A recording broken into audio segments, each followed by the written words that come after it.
What really happened with your host, Mike Rivero, because World War III is a really bad idea. Here is your host, Michael Rivero. And aloha, America. Welcome to our show today. It's Tuesday, June 26, 2018, and we've got so much to talk about today. The phone lines are open, 800-313-9443. Mike is in our control room, ready to answer the phone, put you on the air with your comments and questions here. Quick little reminder that tomorrow in our third hour, Don Wiskin from Extendivite is going to be our guest. And on Thursday, we're going to have Kenneth Amaduri talking about AI and its implications and just where we are going with all of that. And another little reminder that Friday's show will be a replay because Claire and I need a little bit of a rest.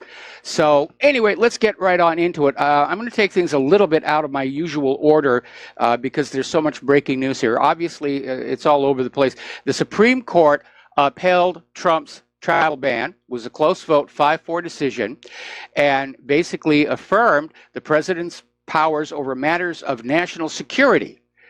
There's already protesters outside the Supreme Court. They're screaming and crying that this is racist and, you know, it's anti-Muslim, which is absolutely inaccurate, because if you are in one of these countries, which are havens of terror, and you try to come to the United States, it doesn't matter if you're Muslim, Jewish, Christian, Zoroastrian, Scientology, you're not going to have an easy time getting into the country. It's not based on religion. It's based on national security, and the Supreme Court was correct to uphold that. Now, I want to spend a little time talking about Maxine Waters after that disgraceful display over the weekend. It is a symptom of what appears to be this growing tendency toward hysteria and even violence on the left here. Now, Trump has tweeted out to Maxine Waters, be careful what you wish for, which I don't know exactly what he means, if he's implying that Maxine Waters and the Democrats will be harassed back. But again, resorted to a personal insult by describing her as having an extraordinarily low IQ. And it may be true, but I think that's demeaning to the office of the presidency when he stoops to that kind of stuff. And I think a little more dignity is required here. But I understand why Trump is upset. You know, some of his people in the White House have already, you know, felt this growing hostility in the streets of America. Now, obviously, Maxine Waters has drawn a huge amount of condemnation and criticism for this. Representative Andy Biggs of Arizona has introduced a measure calling on the Congresswoman to apologize to the White House for endangering their lives, sowing seeds of discord, resign from her position, and release a public statement saying harassment or violence isn't a form of protest. And he's absolutely correct about that. Violence is not covered by that First Amendment. It says freedom of speech, not freedom of baseball bats. Now, Judicial Watch has filed an ethics complaint with the House against Maxine Waters for inciting this violence. And Maxine, I guess, realizes she stepped over the line because she was on MSNBC and broke into tears about, you know, oh, why are they turning on me? Focus on the children, focus on the children, classic political stuff. By the way, did you know that Maxine Waters, she does own a small house in her district? She's hardly ever there. She's got a much larger, much nicer house in a better part of town. Little bit of hypocrisy on that one. Sheriff Clark is out there saying that victims of these Democratic mobs should take these threats seriously and be prepared to address and neutralize the threat.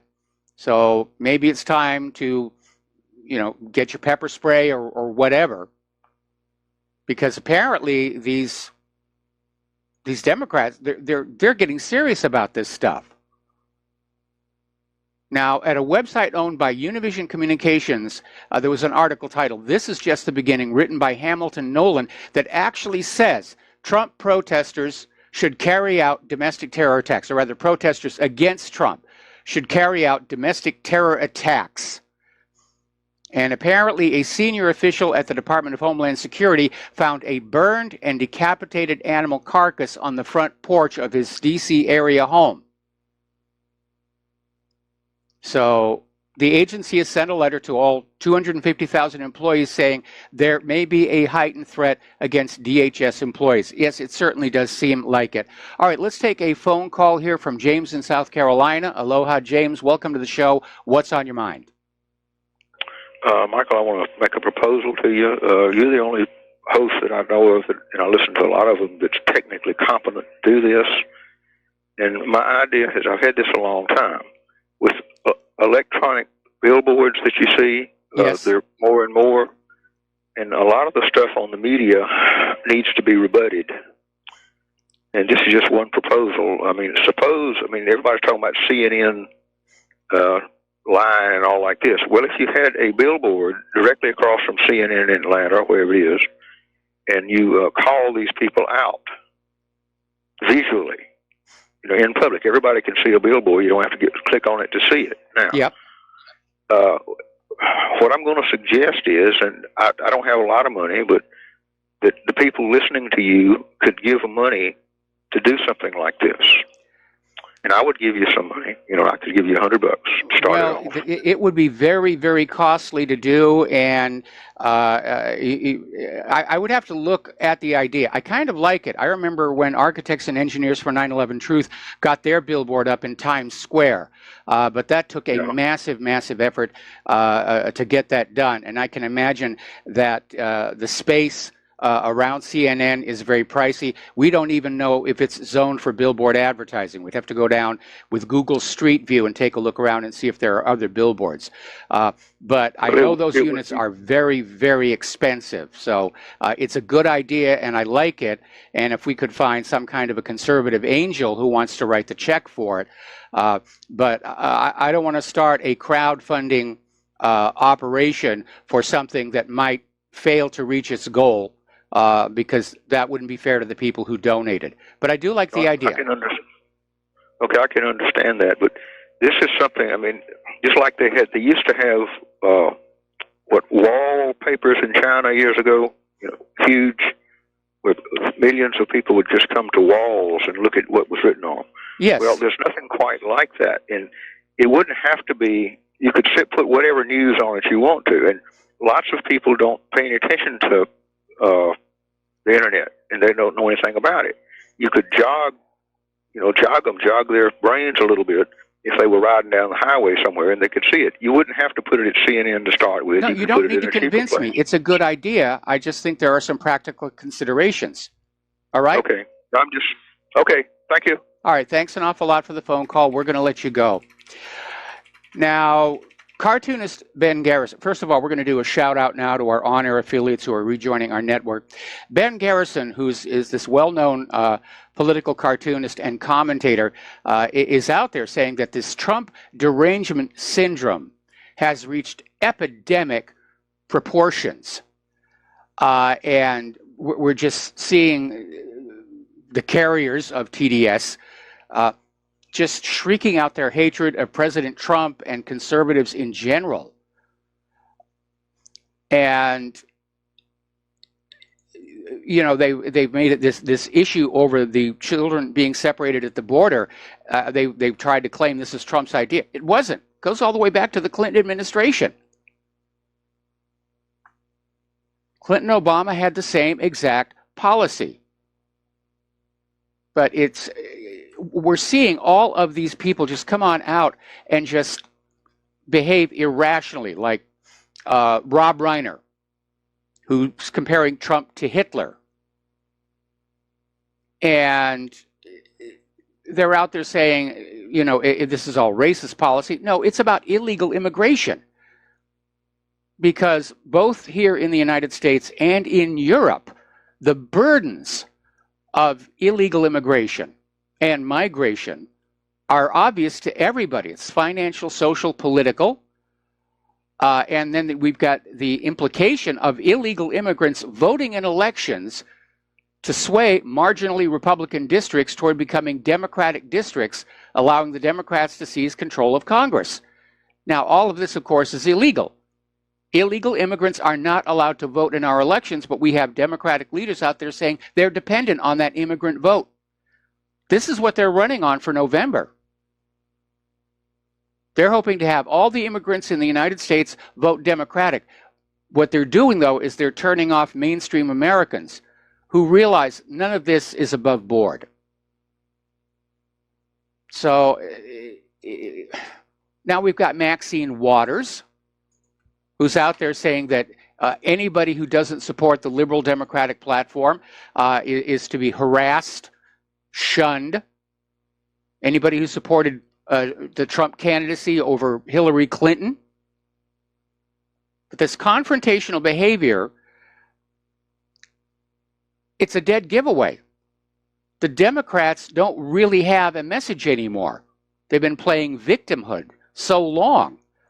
They've forgotten how to actually go on out and find what the American people really want. They don't have anything that's gaining any traction. And the polls are showing that this immigration thing is actually backfiring. Their numbers are going down. And the timing of this, of course, is very suspect because of the fanning it up just as the Inspector General report came on out. So it's a distraction. We are being conditized yet again. And we have all this political infighting and now calls to violence. Are we really headed to a civil war in the streets of this country? Republican versus Democrat, conservative versus liberal, legal citizens against illegal citizens? What Maxine Waters did is absolutely unforgivable. Now, I don't expect the House of Representatives is going to carry forward on the resolution to have her resign. But we do need to keep this in the forefront of the voters' eyes next time she comes up for election. This is completely unacceptable behavior for a member of Congress. All right, so let's get into the war zones. There's plenty going on there. The Syrian Arab Army, the Tiger forces and their allies have established full control over the district of Lajat in the province of Daraa. And according to pro-government sources, militants in the area have pretty much mostly surrendered to the government troops. Now, additionally, the Syrian Arab Army and its allies liberated the village of Mlaha al-Atsh, and captured the center of Bursar al-Harir. And if all these reports are confirmed, basically government forces have liberated about 400 square kilometers since the start of clashes in northeastern Daraa last week. That is amazing progress in a military confrontation. Now, back on June 25th, the Russian Defense Ministry released a statement saying that Hayat Tahrir al-Sham, formerly al-Nusra, had carried out a large attack on government positions in the province. And the attack was repelled. 70 militants were killed. Now, the attack was likely to attempt to sabotage the Syrian Arab Army progress in Lajat. Now, throwing more kerosene onto the fire, on the 26th, Israel reportedly carried out a new missile strike on Syria, targeting the Damascus International Airport. So Israel is still in there throwing punches left and right. 50,000 civilians flee homes as the Syrian government attack on rebel-held area intensifies. And we're talking about in the southwestern region. And the U.S. so far is not intervening, at least overtly here. Journalists in the area say that at least 27 civilians were killed. And the UN is saying that this figure of refugees could easily double. Now, there's an interesting little article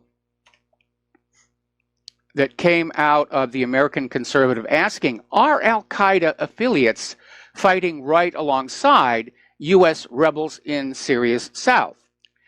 And basically, they're talking about how the Russian brokered reconciliation talks fell apart when the Western-backed militants rejected a negotiated peace.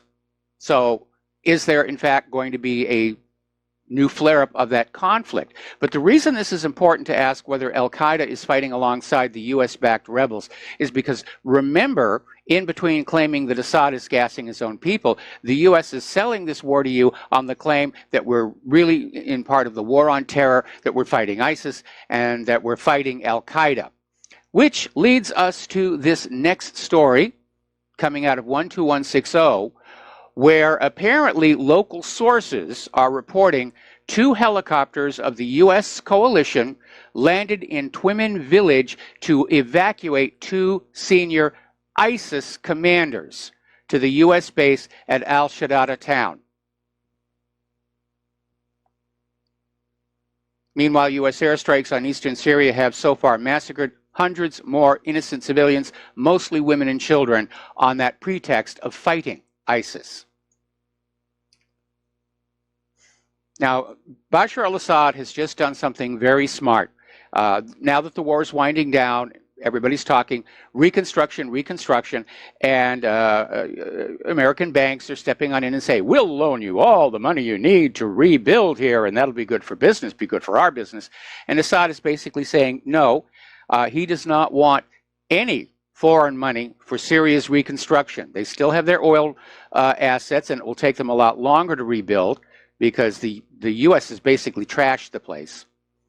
But they're going to basically do it on their own, because they know that with that foreign money comes foreign obligations.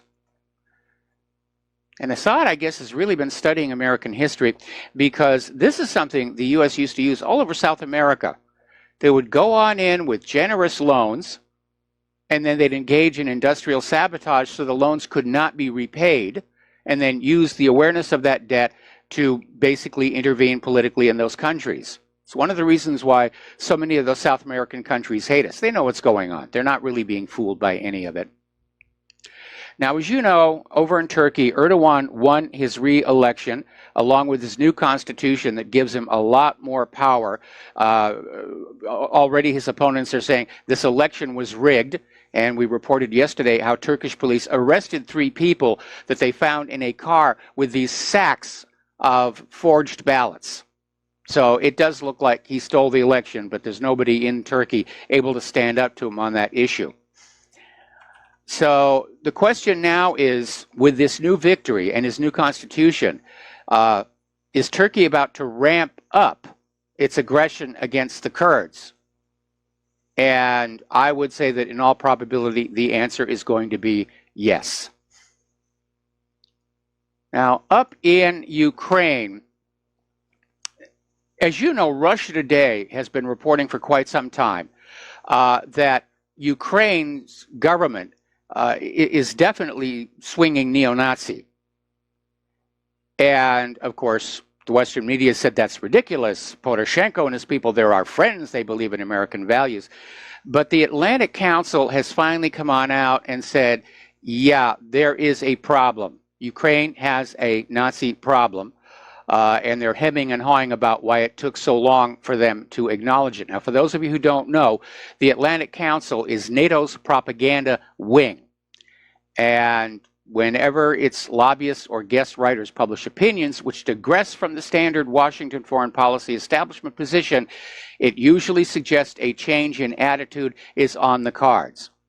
So maybe one way this could be interpreted is that after all this money and all this bloodshed, that the U.S. has decided Poroshenko really can't pull off recapturing the eastern Ukrainian republics, let alone Crimea, and they may decide to de-escalate.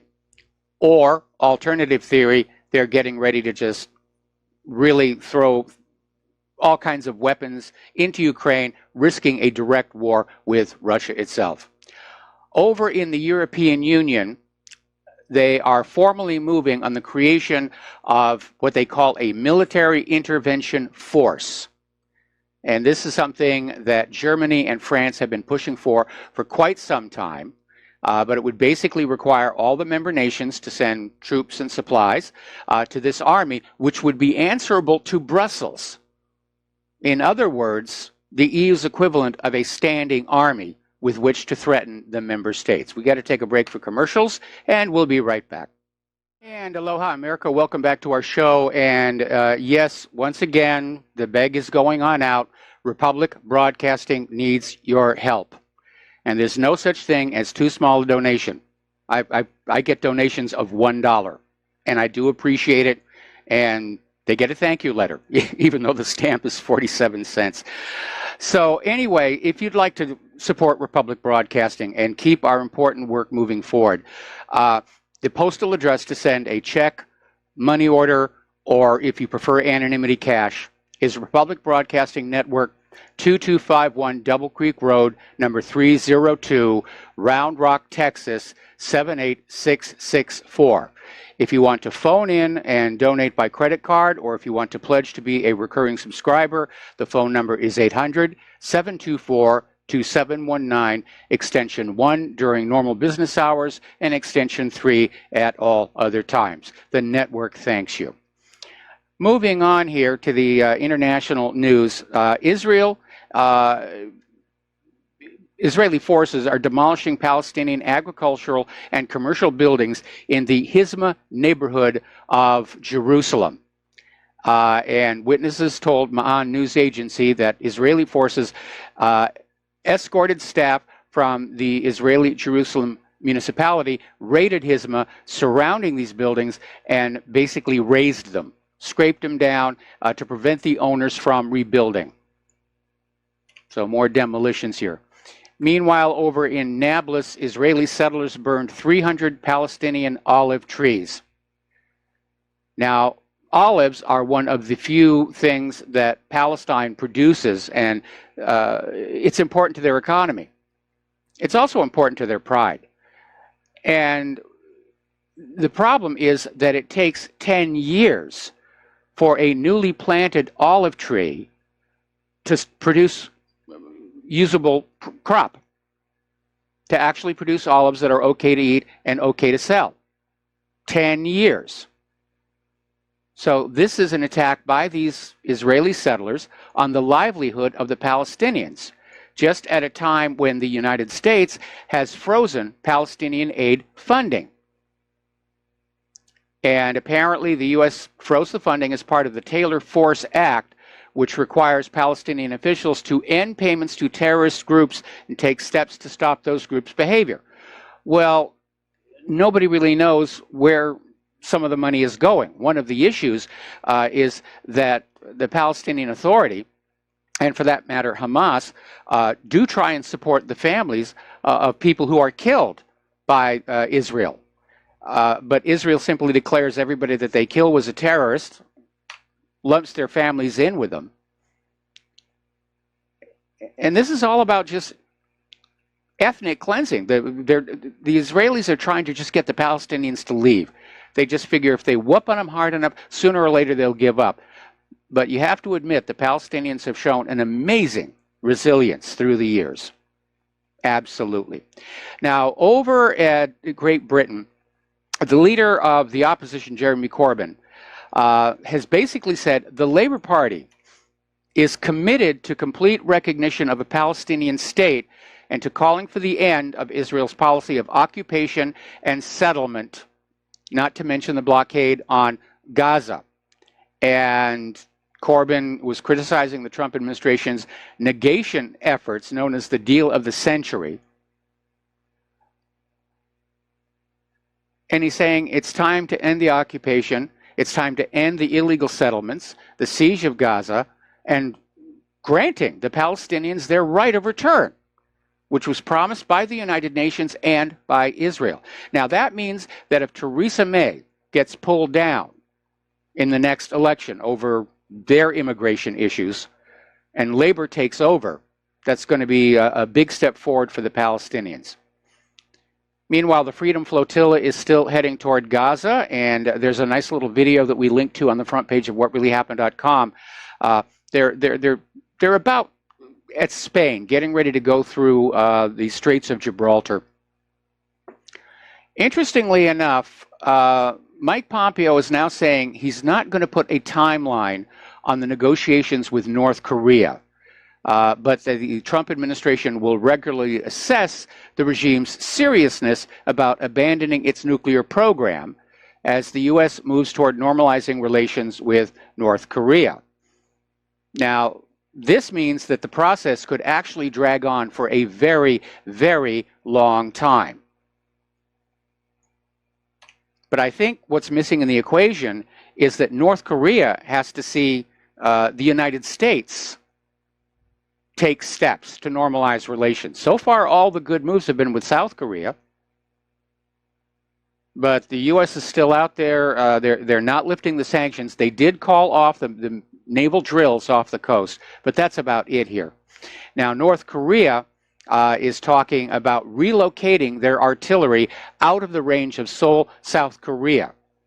So ever since the ceasefire in the Korean War, North Korea has built a lot of artillery. They have 1,000 artillery pieces on that border that can hit Seoul.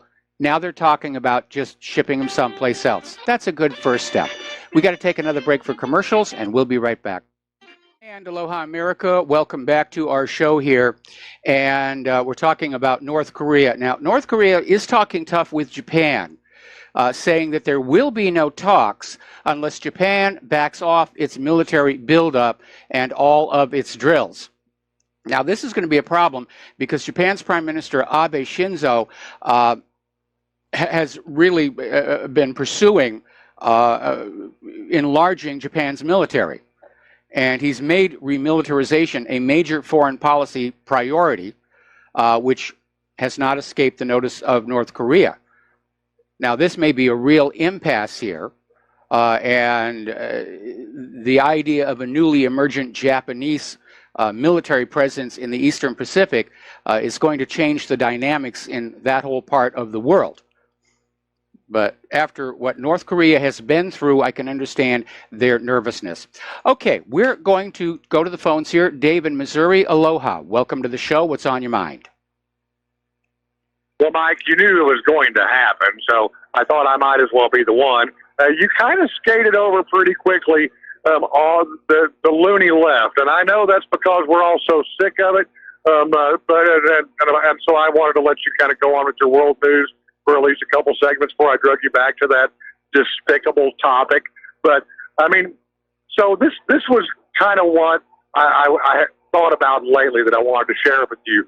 You know, the thing that always brought Republicans and Democrats together has been globalism, was free trade. You know, they disagreed about things on the fringe, but the things they were always rock solid and together on was free trade. That's the gospel come down from the Lord, you know, globalism, hallelujah, you know, and then they could come together kumbaya.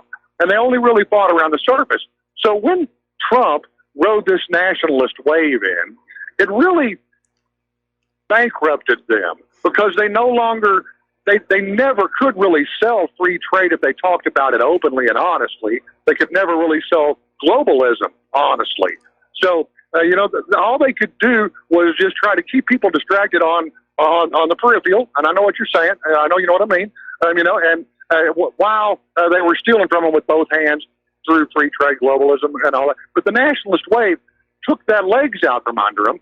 So now all they have is the fringe. Now the Republicans, if they're not quick and smart and understand that this nationalism thing is real and get behind it 100%, they're going to go the way the DNC is. But I just do not believe that this lunatic left, as far as they're going, they're not going to provoke a civil war. That's going to take, what, 15 minutes when you meet the hillbillies in Arkansas? Yeah, I mean, that sounds good to, you know, I guess on these college campuses, you know, to these McDonald's eating educated, you know what I'm saying? It's not going to work well for them, and I don't believe it's going to happen. So the Democrats have really killed themselves, and if the Republicans don't get on board with nationalism, I believe they will have killed themselves too. What do you think? It's a good analysis, and you're certainly right about the Democrats self-destructing right now. And the more hysterical they get, the more they call for violence. I think most mainstream Americans are just repulsed by it. Sure. I mean, they're cutting their own throats off every single day, and, you know, they don't have sense enough to stop. So, you know, they're their own worst enemy. The best thing we can do is just continue to support whatever progress we can get out of this president and try not to be part of the parade that wants to drag him down and all the minutia and the outsides and whatever's contrived to distract from the progress that is. And, you know, I mean, progress, you know, moving the capital or moving our embassy to Jerusalem. Come on, despicable. I mean, even the North Korea thing, I'm not really on board with. But, you know, I can see the longer term of it. So, you know, it's not the way we always traditionally dealt with communism, so to speak. But hey, we've financed communism through Walmart and China for the last 30 years. So, to our own demise. So, maybe there's a longer picture, and if we have patience, it'll play out. But I think just let the Democrats hang themselves, keep giving them rope, because, man, there's nobody doing a better job of it than they are. I love you. Peace out. Folks, please support RBN. I'm going to listen to your response. Okay, well, my response basically is that you're right. The optics on what's going on, whether it's Maxine Waters or Samantha Bee or Kathy Griffin, the optics are bad.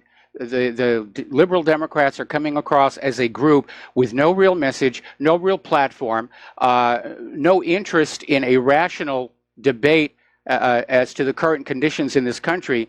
They certainly don't want to talk about the economy. None of the politicians want to talk about the economy. I mean, they'll all say it's great and it's roaring, but they don't want to get into the fine details which undermine that.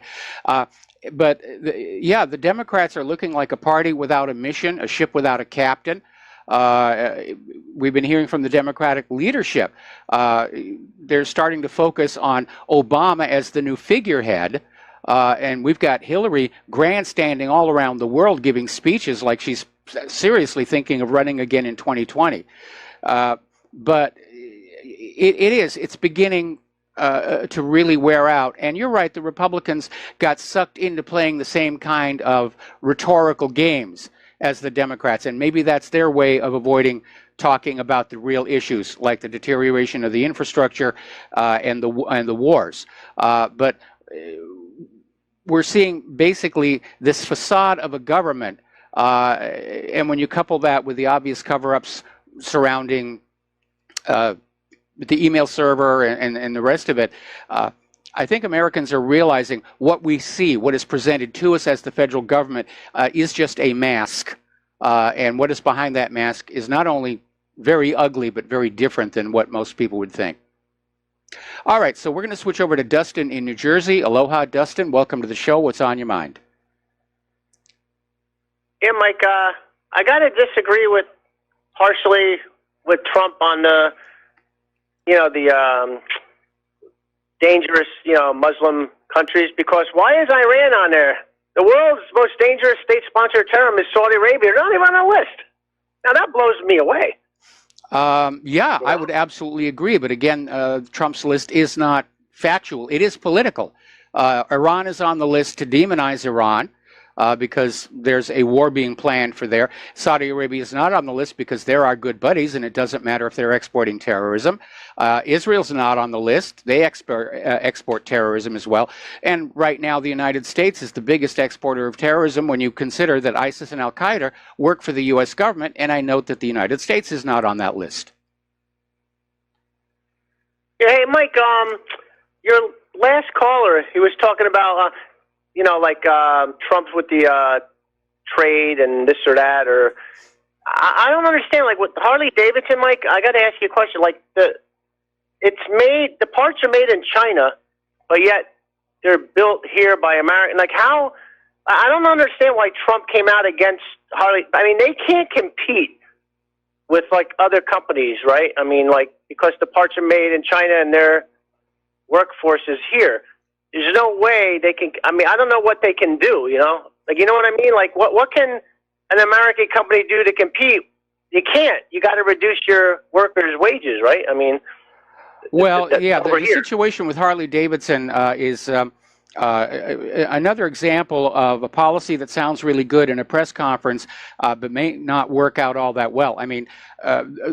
The vast majority of the work that goes into building a motorcycle is the fabrication of those parts. And what they do here in the U.S. is the final assembly, which is a very small part of the job. But Harley can say, built here in America and be more or less telling the truth here. But the tariffs are going to make it much more expensive for Harley Davidson to get those parts. And Harley Davidson is now talking about just leaving the United States altogether. And Trump is threatening them with major taxes if they do. Yeah, it's like there's no, like, it's like a negative for us, Mike. Because, we're going to have to pay more than, I mean, I don't understand how these tariffs are nothing but, it's a VAT tax, right? That's what it is. It's a VAT tax. From the point of view, from the point of view of the consumer, that's exactly what it is. It's just another tax. The government gets more of our money. So it's not going to do anything but hurt this country even more. It's hurting every country that is involved in this little trade war. Trade wars are always hurting the ordinary people and ordinary, small businesses. And then somewhere down the road, there'll be a new trade agreement where, they'll hammer it out and they'll call it free trade. But of course, if you have to have a treaty, it's not really free. It's regulated. And also, the last caller said, like you said, the loony left.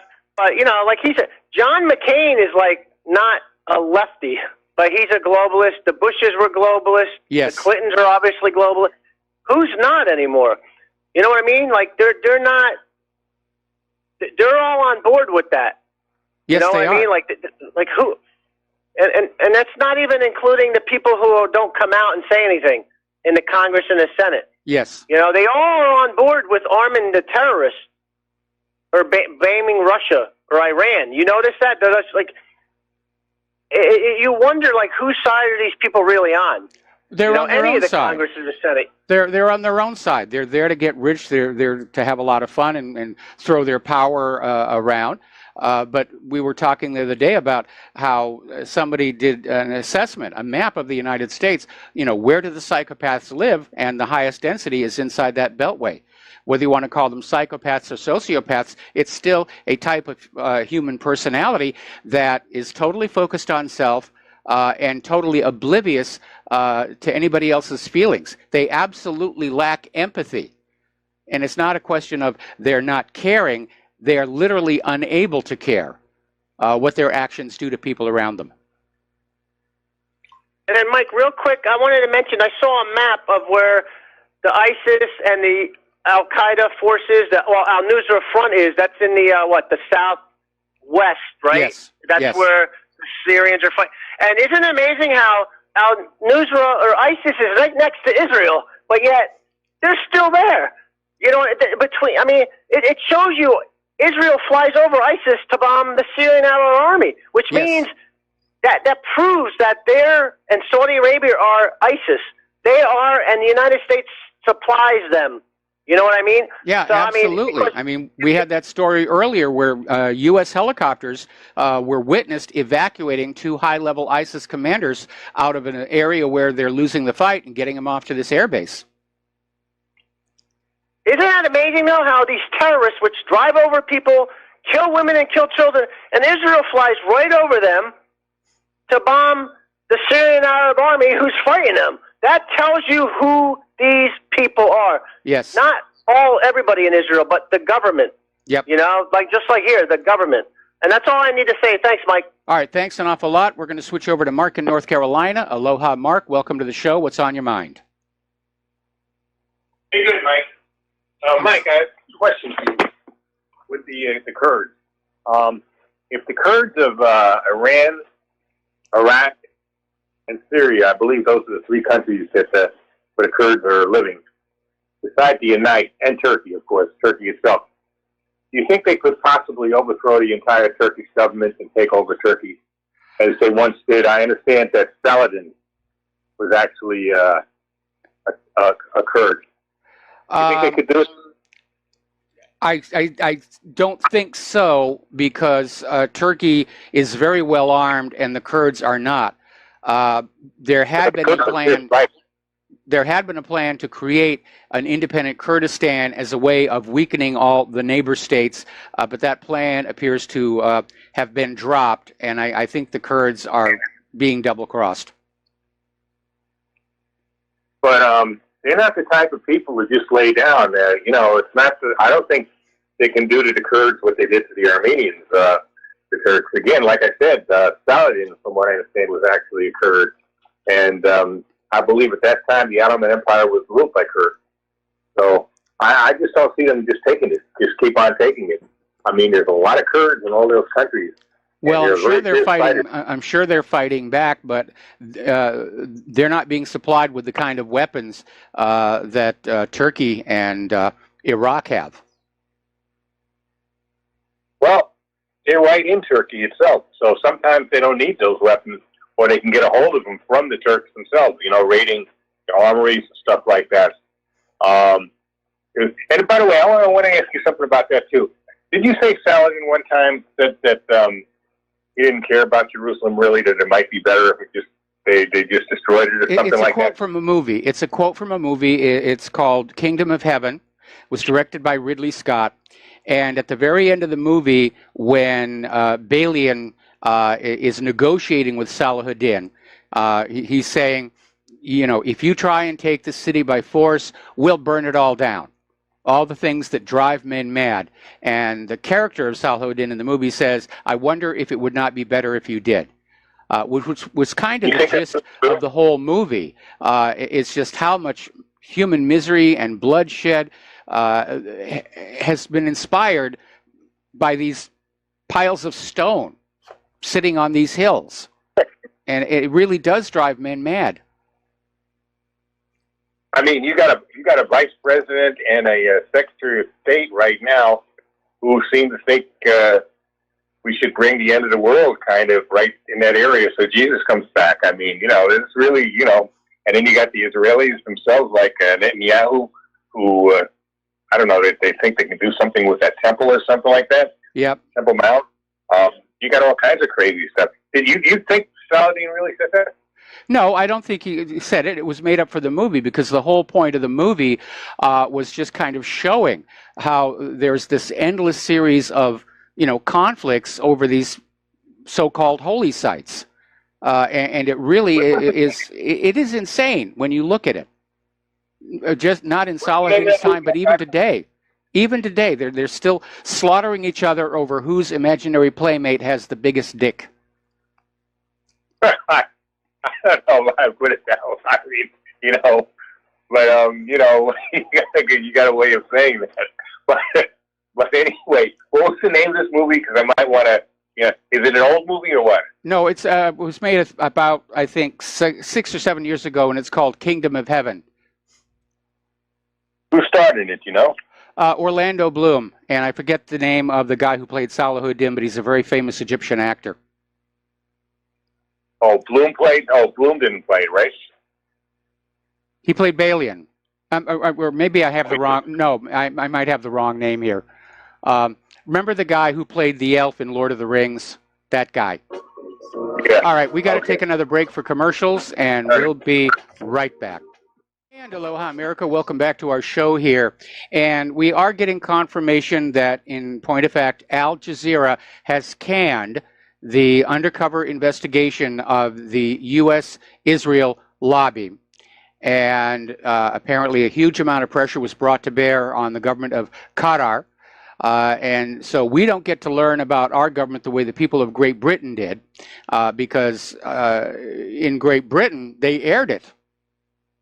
A 4-part special on the Israel lobby in Great Britain, and it woke a lot of people up. But here in the United States, you're supposed to stay asleep. Supposed to stay on the blue pill. And basically they're saying Israel lobby groups got to Qatari leaders and some kind of a deal was made. And unless somebody leaks this out, which is always possible, we don't get to see it. So anytime somebody asks, do you really think the Israel lobby has any kind of power? Yeah, they do, including the power to try and remain invisible.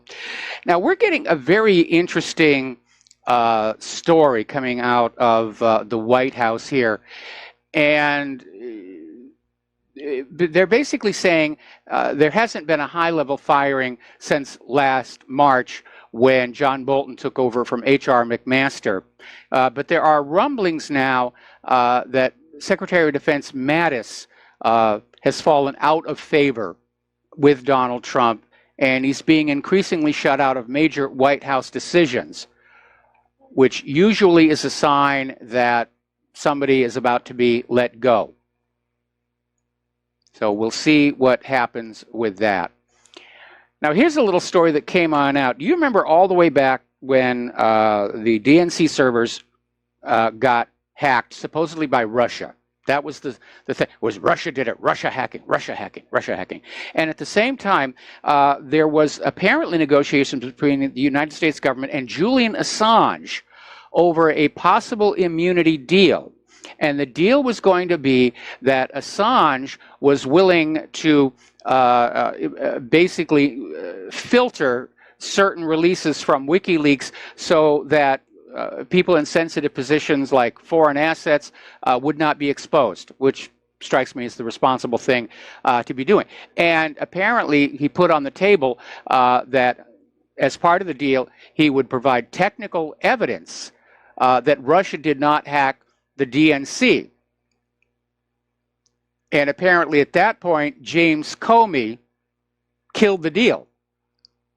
Because if they'd gone forward, and Julian Assange had proven the Russians didn't hack the DNC servers, then the attention would have shifted back to Seth Rich and the high probability that he was a leaker and that was what he was killed for. And obviously Comey would want to keep all of that hushed up because he's part of it. So that's who killed the deal on Julian Assange. Hillary is over in Great Britain. She's at Oxford University. She made a speech, and now she's comparing Trump to Erdogan. Used to be Hitler, now it's Erdogan. We'll be right back after station identification. And aloha, America. Welcome back to our show, hour number 2. And as I was mentioning before we took our station break, Hillary Clinton is over in Britain, speaking at Oxford University, giving a speech. And instead of comparing Donald Trump to Adolf Hitler, she's now comparing him to Turkey's Erdogan. And then she launched another screed about the Electoral College and how she won the popular vote in 2016 and the Electoral College took it away from her. She just cannot let go of that. Now, if you subtract out the illegal immigrant vote, and we know that a lot of illegal immigrants did vote, Hillary lost the popular vote as well. But here's the point. Going into the election, they all knew the rules. Got to focus on getting those electors. And Hillary had all those super delegates that she was using. And both sides played by the rules. If it had been a strictly popular election, both campaigns would have been run very differently. Hillary just cannot accept the fact that the American people didn't like her. And all the election rigging and the skullduggery and cheating Bernie Sanders out of the primary is not going to change that. But what really worries me about how she's going around doing all this speaking again is I'm starting to really think she's going to try and step back in. And she may be emboldened by the fact that the Democrats really don't have anybody else going into 2020 with her name value. I wish they'd run Tulsi Gabbard, I really do. But I think she's going to run again. I think she's going to run again. Now, over at Special Counsel Mueller's office, as you know, they have been really pounding on Michael Flynn. And he's this ex-Trump administration official.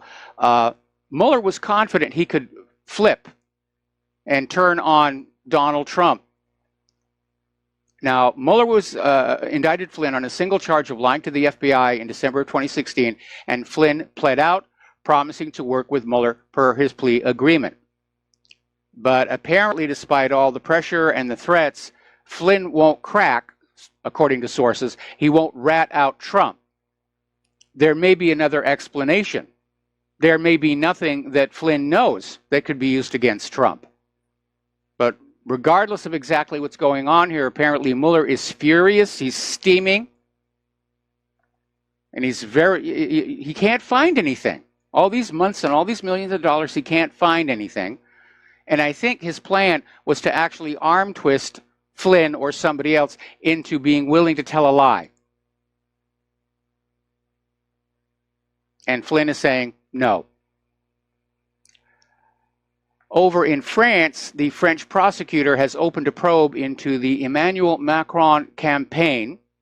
And apparently, the complaint was filed from lawmakers in Lyon who alleged last week that city authorities had assisted Macron, who campaigned several times there. And that is a tacky no-no in France. And actually, it's a tacky no-no here as well. You're not supposed to have government involvement in your campaign. The campaign has to be totally isolated from the political system and the governmental system. So he's in trouble for that. They have a little bit of a mystery over in Amsterdam because somebody intentionally crashed a van into the head office of the Dutch daily newspaper De Telegraaf, and the van burst into flames, may have had some accelerants on board. The driver escaped.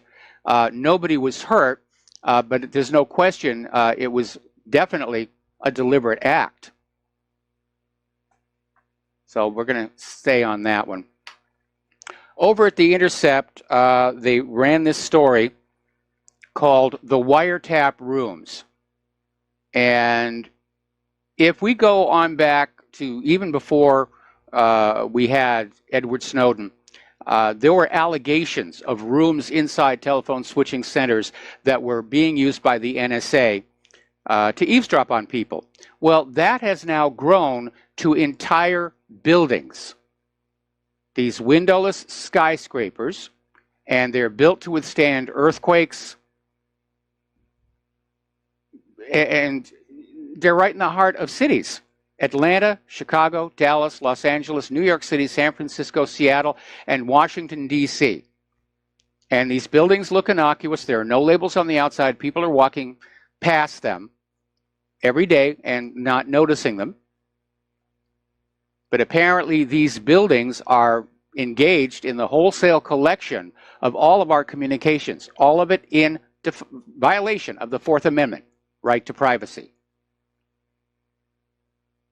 So that spy system has really, really grown. It is everywhere. It is ubiquitous. It is an offense against the Constitution and the American people. And personally, I don't think they can evaluate the data. They've got simply too much of it. All right, we're going to do a shout out now to our on-air affiliates rejoining our network. And let's talk a little bit about the economy. Investor Peter Schiff is sounding the warning that the dollar is going to depreciate in the ongoing trade war with China. Well, it's turning into a currency war, and both currencies are being depreciated. But that makes it more difficult for Americans to pay for products imported from other countries that are not depreciating their currency. So there's going to be shortages and hardships for the American people. And he's out there questioning this idea that the dollar is going to benefit from a trade war. He thinks it's flat out wrong. And he thinks it's as wrong-headed as the concept that the dollar is going to benefit from a larger budget deficit. And no, it won't. This economy is hopelessly messed up, despite all the talk about, recovery and, low unemployment and good GDP and low inflation. It's all make-believe. It's all make-believe. And according to this article in Sputnik News, the U.S. economy is going full throttle toward ruin.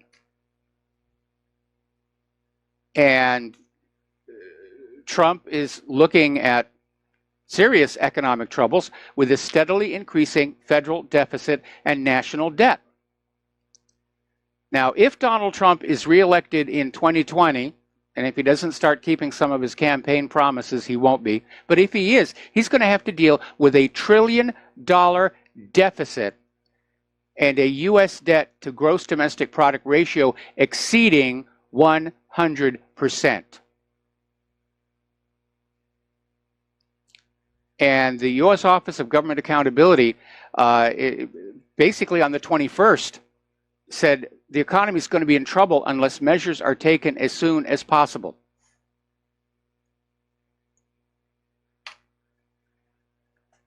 We could stop all these wars, think about how much money we'd save there. Or we could have better accountability where the money went. Remember a story that came on out, I think it was about a month ago, where, at least according to the bookkeeping, there's something like $21 trillion that's just gone missing. It's just disappeared. Now they're going to say, oh, it's just accounting mistakes. We have all the money. We just don't know where it is, but don't worry about it. I mean, if they had that money, they could pretty much erase the national debt. Over in Iran, their foreign minister is concerned that with the collapse of the nuclear deal, the Iranian currency is in serious, serious trouble. Foreign Minister Mohammad Javad Zarif admitted to the Iran Chamber of Congress that the collapse of the 2015 nuclear deal will have very dangerous consequences for the country. Now, Trump has withdrawn the United States from the deal, which he said was disastrous from the beginning. No, it wasn't. It was working. So the Iranian rial, their currency, plunged to a record low against the US dollar on the unofficial market on Sunday, continuing to slide amid fears of returning US sanctions, which are coming. And Iran has already banned 1,300 imports as an economic protest shuts shops in Tehran. So, again, more misery across the globe.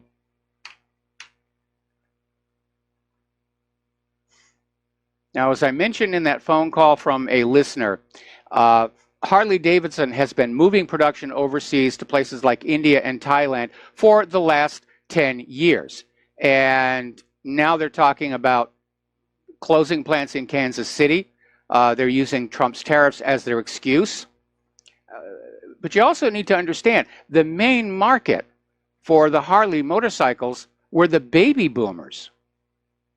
And we're too old to ride anymore. The millennials don't have much money. Remember, the Harley is a pricey bike. It's a status symbol. And when the millennials buy motorcycles, they just go for the cheap Japanese ones they can get. Now, Harley-Davidson has had problems before, multiple owners, but Trump is threatening taxes on Harley-Davidson like never before if it moves overseas. Russia has now introduced additional duties on imports of U.S. goods. They're calling it balancing measures, and Russia will impose additional import duties on a number of goods that have an alternative in the Russian market. And see, that's what can make that sort of thing work. If there's an alternative domestically produced, tariffs can work to steer business that way. And in a lot of cases, for some of these products, we're a little slow getting up to speed. Now, some of the steel mills have been reopened, and I understand that Ford is actually talking about building a new automobile plant back up in Detroit. So that would be a good thing. But we're in a very delicate, fragile position here. Once again, Wells Fargo is being accused of misconduct, this time because it allegedly used complex financial investments to take advantage of mom and pop investors. The SEC said on Monday that between 2009 and 2013, Wells Fargo reaped large fees by improperly encouraging brokerage clients to actively trade high-fee debt products that were intended to be held to maturity. Brokers sometimes call it churning the account, where they'll just buy and sell stock in and out of your account in order to run up the brokerage fees. Now, Wells Fargo Advisors, which is Wells Fargo's brokerage division, agreed to pay a $4 million penalty over its handling of the products, and the bank also has to return $930,000 worth of ill-gotten gains plus $178,000 of interest. Now, Wells Fargo is neither admitting or denying the Security Exchange Commission's allegations, saying merely that it cooperated fully with the latest investigation.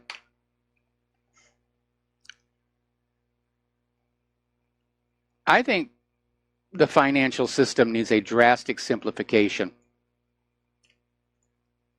so that ordinary people can understand it.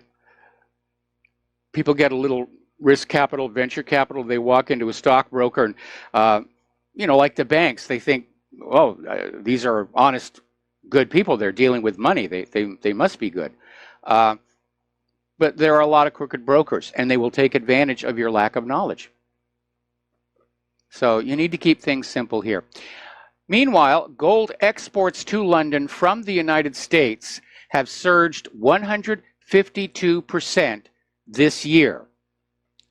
And gold exports to Hong Kong and China fell 25%. London's apparently picking up the slack. So I wonder why the U.S. is exporting gold at a time when so many other countries are calling for the repatriation of their gold stored in these vaults in New York. We're getting the big stall.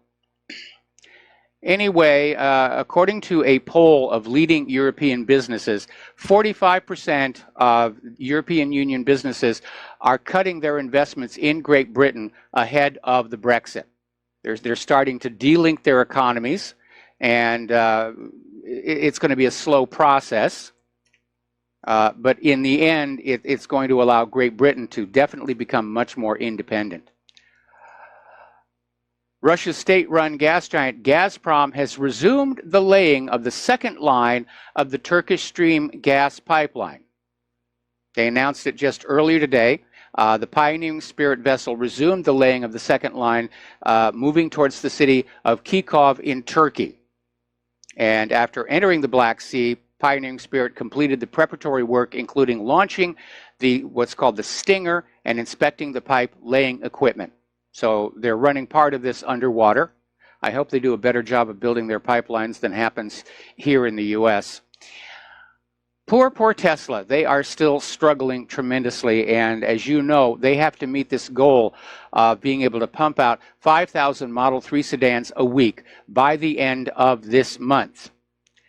And the Model 3 is intended to be a more affordable Tesla, whereas the earlier models were very pricey status symbols. And I think it's a good idea to bring down the cost of the electric cars.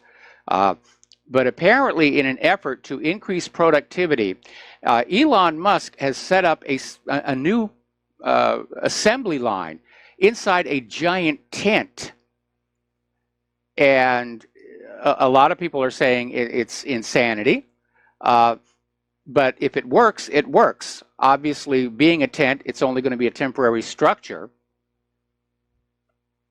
But the tent is the size of 2 football fields. And manufacturing experts are saying, basically, it's nuts. It's a creative solution, I think. Not too long ago, we were talking about how the collapse of BT cotton in India had led to an epidemic of farmer suicides who just couldn't live with the idea of losing their farm. And unfortunately, we're starting to see that here in the United States, just from the economic reality, where farmers are struggling to live on the income they had 15 years ago, which you can't with the higher prices. But we have this unequal economy combined with patchy access to health care in rural areas, and it's having a severe impact on the people growing America's food. And apparently, recent data shows that farmers are dying by suicide at a higher rate than any other occupational group, according to the CDC. Now, the suicide rate in the field of farming, fishing, and forestry is 84.5 per 100,000 people, more than 5 times that of the population as a whole. That's even as the nation overall has seen an increase in suicide rates over the last 30 years. Like I said, the one time there was a gun incident in the town I was growing up in, it was an attempted suicide.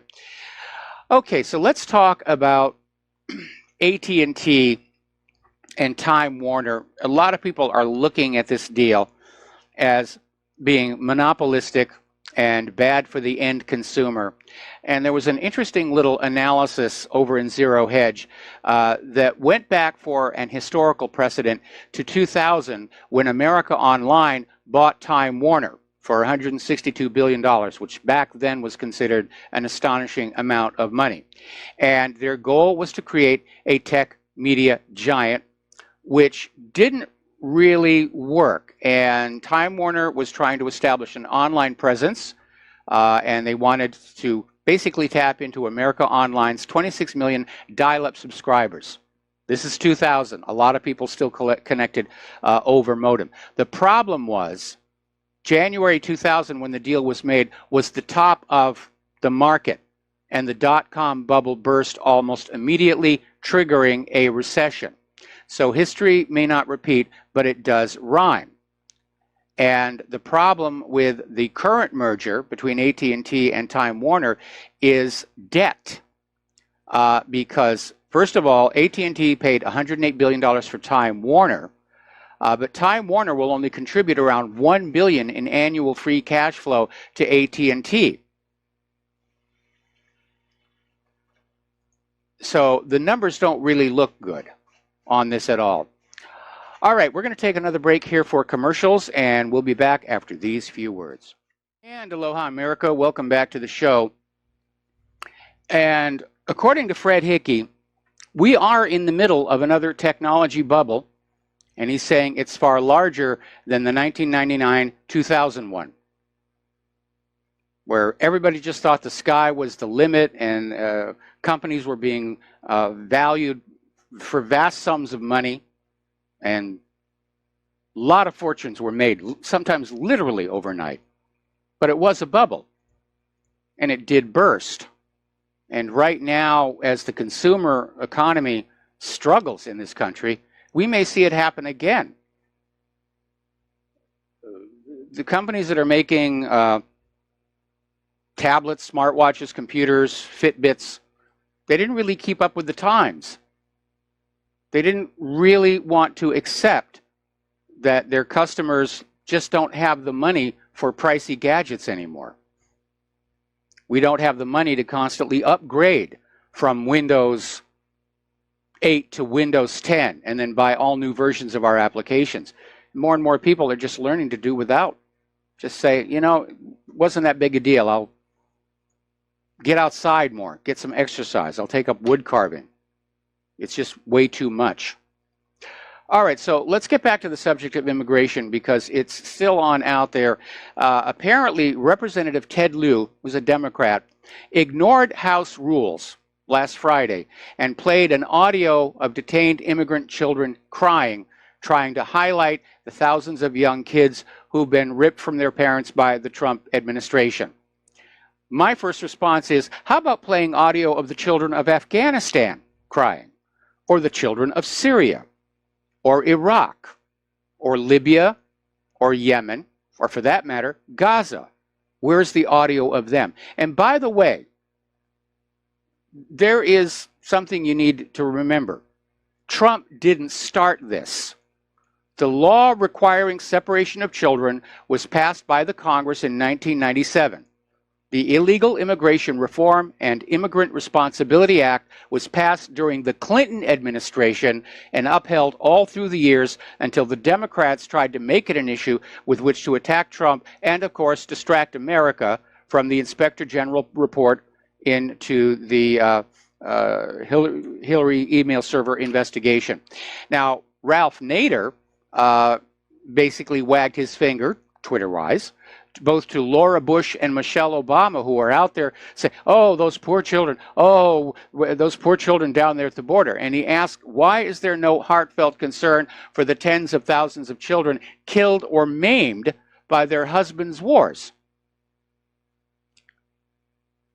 And that's definitely a point here. We're seeing crocodile tears. These people are only concerned with children if they're politically useful, if they can be used to push the open borders agenda, if they can be used to hit Donald Trump politically. Otherwise, who cares about them? Now, Sinclair Broadcast Group is under fire, this time for a local broadcast must-run segment that tries to claim the government's brutal immigration and child separation policies are little more than a giant misunderstanding caused by the journalists covering the story. And the segment features Boris Epshteyn, Sinclair's chief political analysis, and a former Trump advisor talking about it. Now, this article contained that lawsuit that a caller mentioned the other day. It was called Flores versus Reno. And it was basically a lawsuit that was filed expressing concern about the detention of juvenile aliens taken into custody. Now, the Clinton administration agreed to settle this litigation despite the fact that the Supreme Court had upheld the Immigration and Naturalization Service regulation that provided for the release of minors only to their parents, close relatives, or legal guardians. Now, according to DHS, the Flores Agreement allows the agency to detain unaccompanied minors for only 20 days before releasing them to the Department of Health and Human Services, which places the minors in foster or shelter situations until they can locate a sponsor. But then the U.S. Court of Appeals for the Ninth Circuit interpreted the settlement agreement to apply to both minors who are accompanied and unaccompanied by their parents. We can count on that sort of thing from the Ninth Circuit Court of Appeals. Now, again, these minors, they are illegals, and they should be sent back, and it shouldn't be our problem to have to take care of them. Article that came on out of the Political Insider documenting 5 times that MS-13 used children to illegally enter the United States, and then they went on to commit violent crimes. Now, as you know, Senate Democrats have signed an obtuse piece of legislation called the Keep Families Together Act that would release any person who illegally crosses the border with a child in tow. In other words, every single Senate Democrat signed a piece of legislation that quite literally encourages child trafficking, and they ought to be ashamed of them for that. All right, we're coming up here on another commercial break, and we got a caller waiting on the line, and we will be right back. And aloha, America. Welcome back to our show here. We're talking about immigration, and we're talking about the dark side that the liberals don't want you to see. Over in Virginia, they have just charged 11 MS-13 gang members, 10 of whom are illegal immigrants, in the kidnapping and murder of 2 teenagers whose bodies were found in a Virginia park last year. In fact, they've been buried. Now, the ages of these male gang members range from 20 to 27. All of them are from El Salvador, and only one, who is believed to have fled the country, is not currently in police custody. Now, police uncovered the bodies of 17-year-old Edwin Escobar Mendez and 14-year-old Sergio Arita Treminino at Holmes Run Park in March 2017 after receiving a tip. And the 2 teens disappeared just weeks apart. So that's what the open borders are bringing into this country. You need to really pay attention to what MS-13 is doing. They are trafficking in drugs. They are exceptionally violent. And the open borders are just bringing them in. Now, the corporate media is still out there trying to push this idea that separating these kids from their families is bad. Having the families and the children detained together is bad. They just want them out there. They want to go back to catch and release. MSNBC actually came out with the claim that detained children will turn into Terminator-like characters who will seek vengeance. Okay, good reason to get them out of the country. But pushing this nonsense about trauma, who's responsible for the trauma? The parents are. The adults who stepped across that border without permission are responsible for whatever trauma happens to those kids. It's not Donald Trump's fault. It's not America's fault. We put the blame where the blame goes. People entering this country illegally.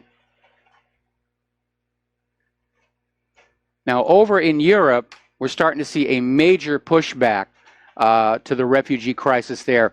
And apparently in Austria, they've got hundreds of Austrian soldiers and police officers and helicopters taking part in what are called migrant deterring drills.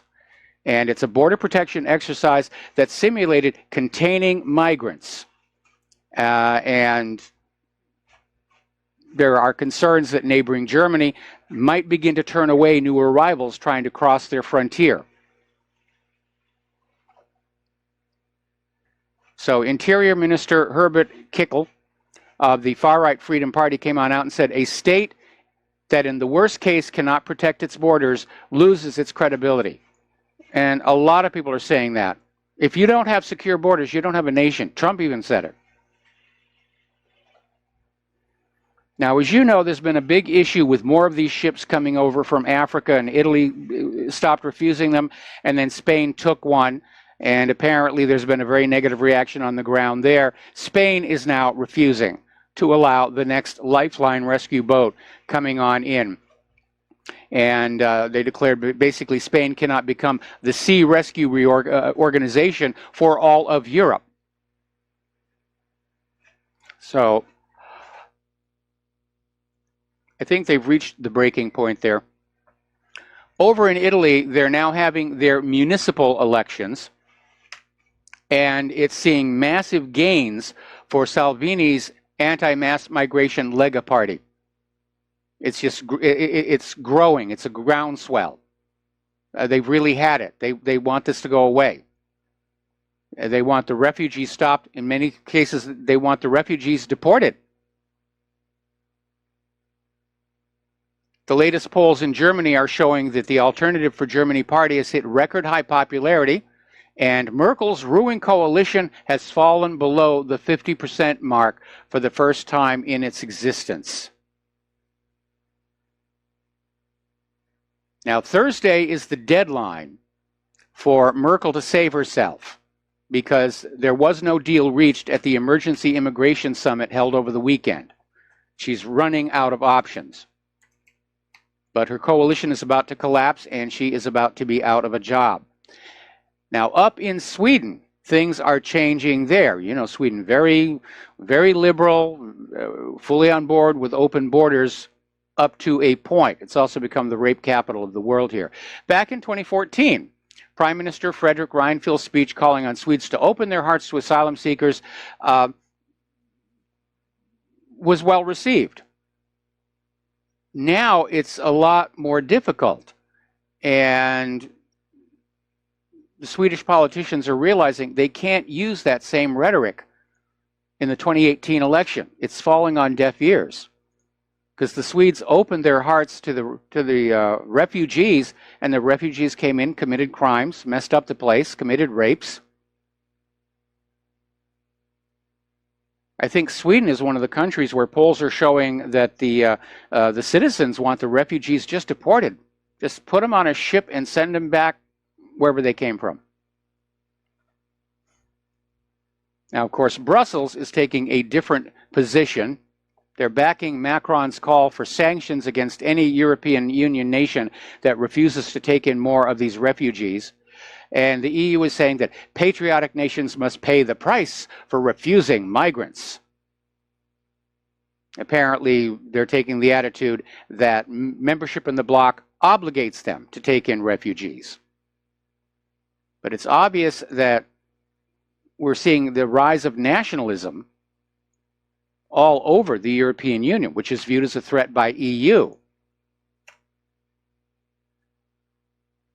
They created this mess themselves. Did they really actually think they were going to pour all of these millions of people from other parts of the world into the United States and Europe, and we were all going to hug each other and sing Kumbaya?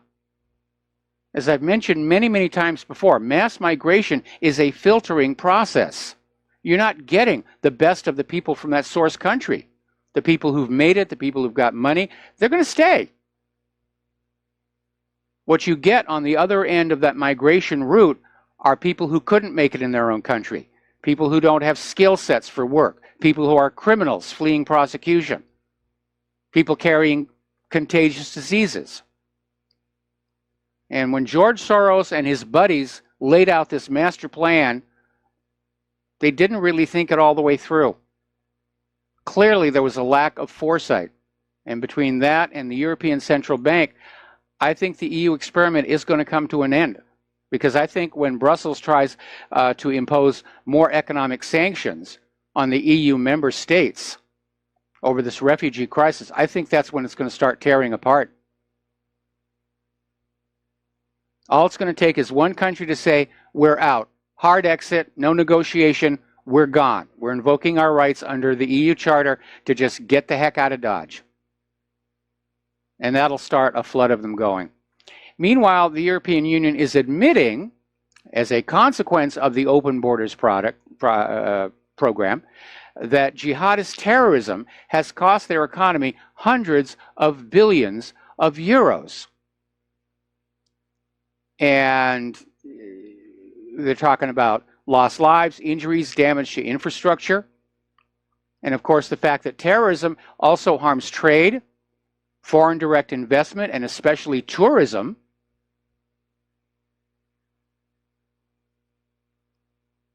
So, again, a very foolishly thought out agenda here. Over in China, they have now blocked HBO after John Oliver on his program last week tonight compared Xi Jinping to Winnie the Pooh. And of course, Oliver was calling out China over human rights violations and other forms of propaganda to try and build public support for a Get China economic policy here. But apparently Chinese social media users use Winnie the Pooh memes to mock him ever since the removal of presidential term limits. And Xi Jinping is trying to rebrand himself, so he was not appreciative of John Oliver and basically just pulled the plug on HBO. Whether that's permanent or not remains to be seen. Getting on back to Sweden, and this comes under the category of the loony left. Sweden has passed a law that says there must be an explicit consent given for sex, meaning it has to actually get written down. Boy, that's going to kill the romantic moment, isn't it? And so somebody came on out with an app for the smartphone. There's an app for that. Are you willing to have sex with me? Yes. Enter code number, whatever. But according to Aftonbladet, which is a tabloid, the app is being criticized because it makes it harder for women to regret and have second thoughts and change their mind as things get going.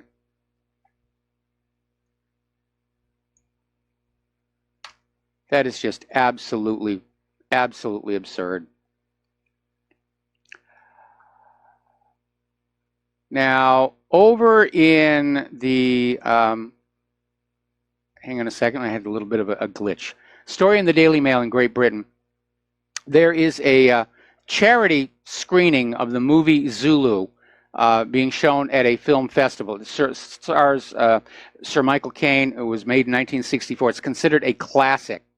And it's going to be aired at Folkestone Silver Screen Cinema in Kent on Saturday to raise money for charity. But liberal snowflakes are already out there screaming that this movie can't be shown because it's racist.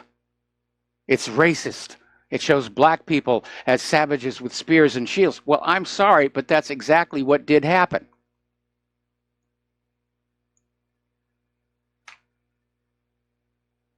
So let's talk about our volcano here. Madame Pele has now eaten more than 576 homes. 894 families have filed for FEMA assistance.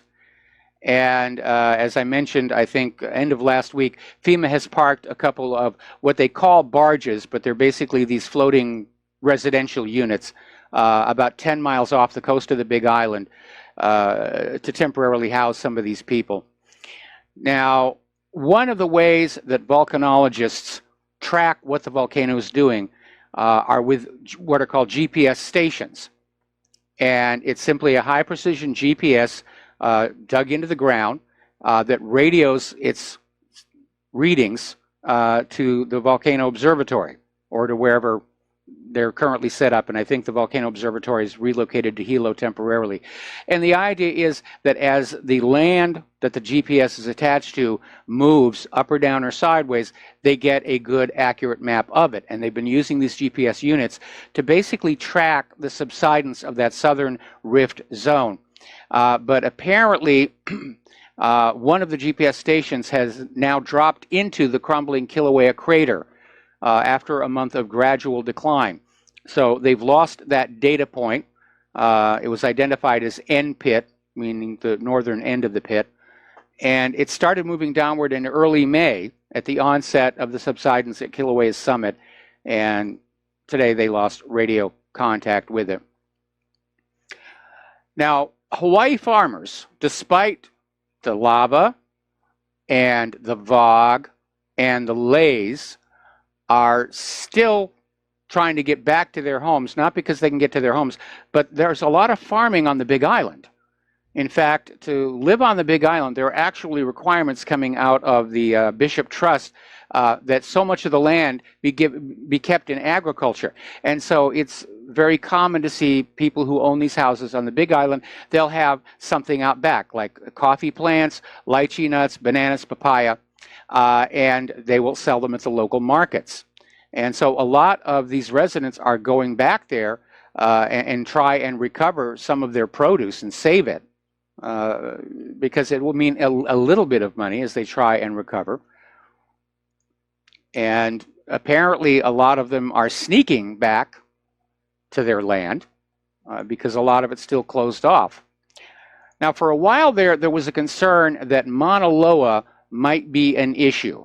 Now, if you're looking at a map of the Big Island, there are the two big volcanoes. The north one is Mauna Kea. That's where the observatories are. Mauna Loa is the big one to the south, and Kilauea is the one that's kind of nestled up to the south flank of Mauna Loa. But Mauna Loa was showing a lot of activity, but it has sort of quieted down, which may suggest that there is, in fact, actually some kind of connection between Mauna Loa and Kilauea.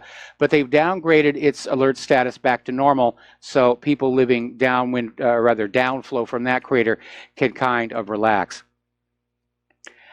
The same might not be true for the New England area, because scientists have discovered that there appears to be a huge mass of molten rock creeping upwards slowly between the nation's northeastern states, Massachusetts, Vermont, and New Hampshire.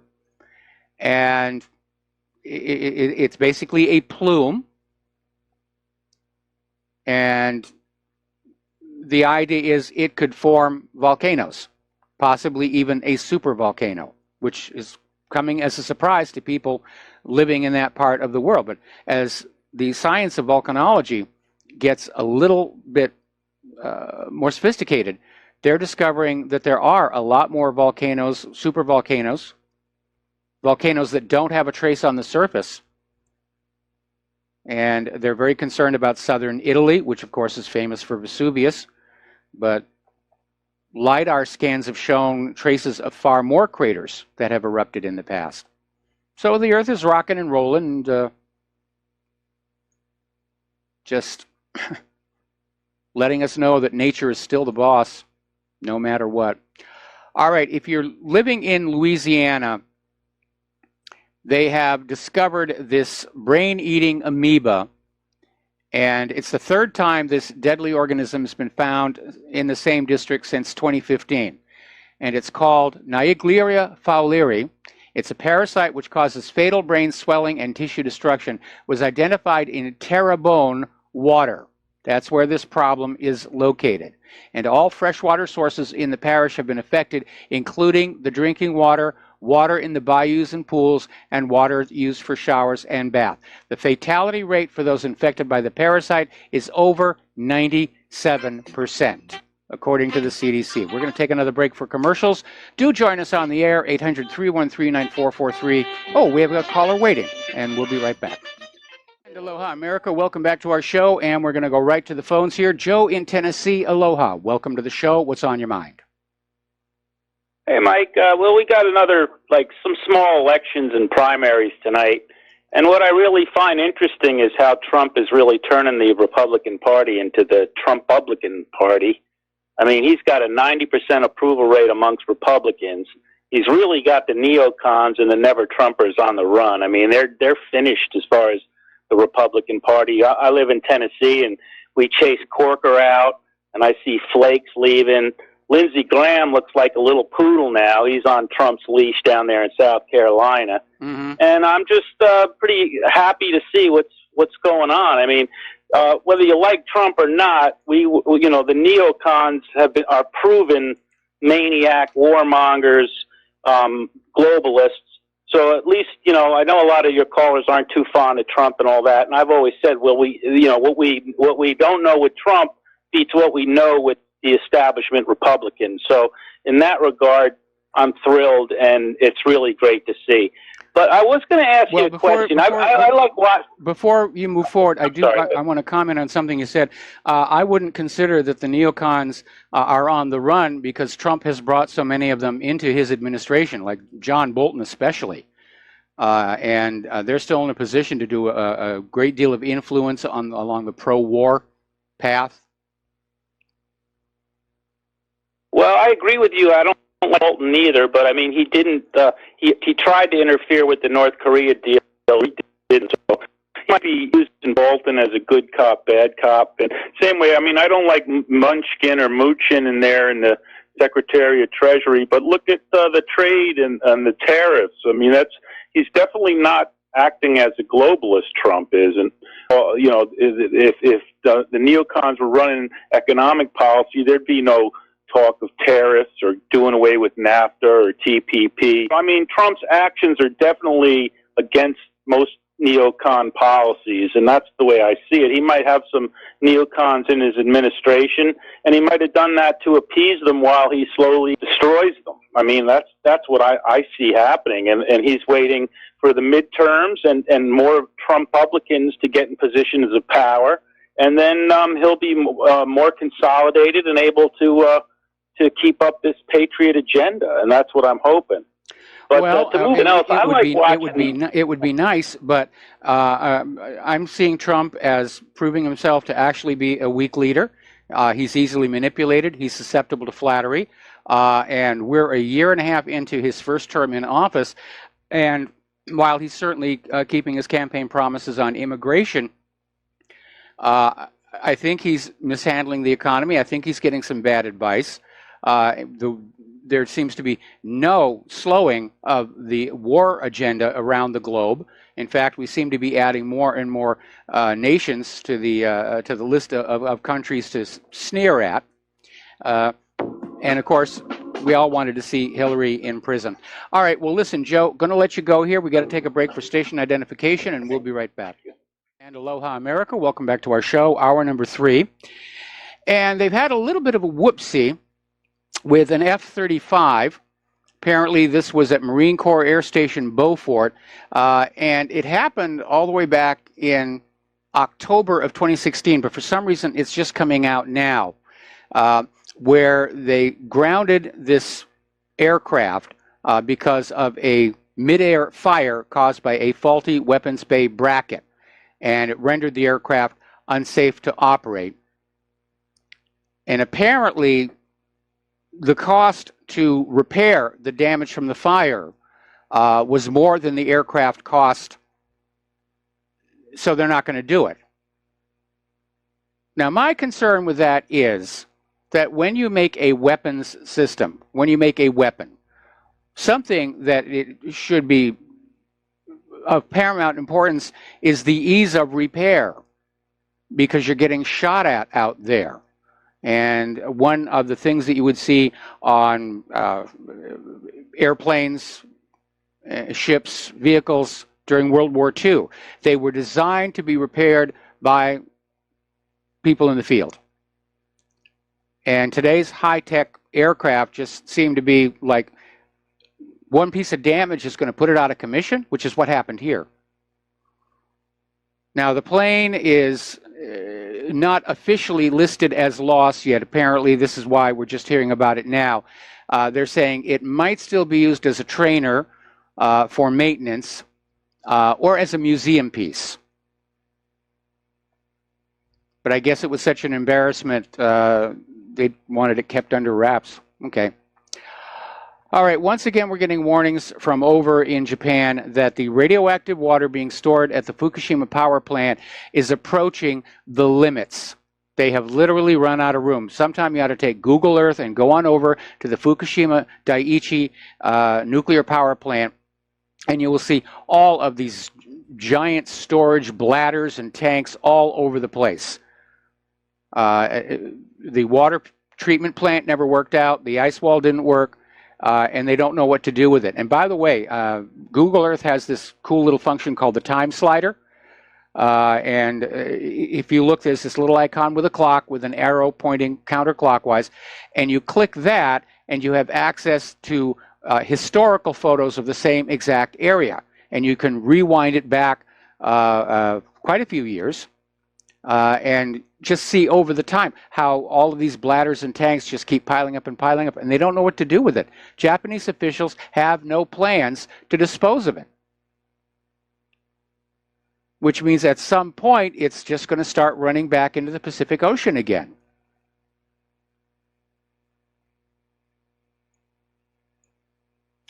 Okay.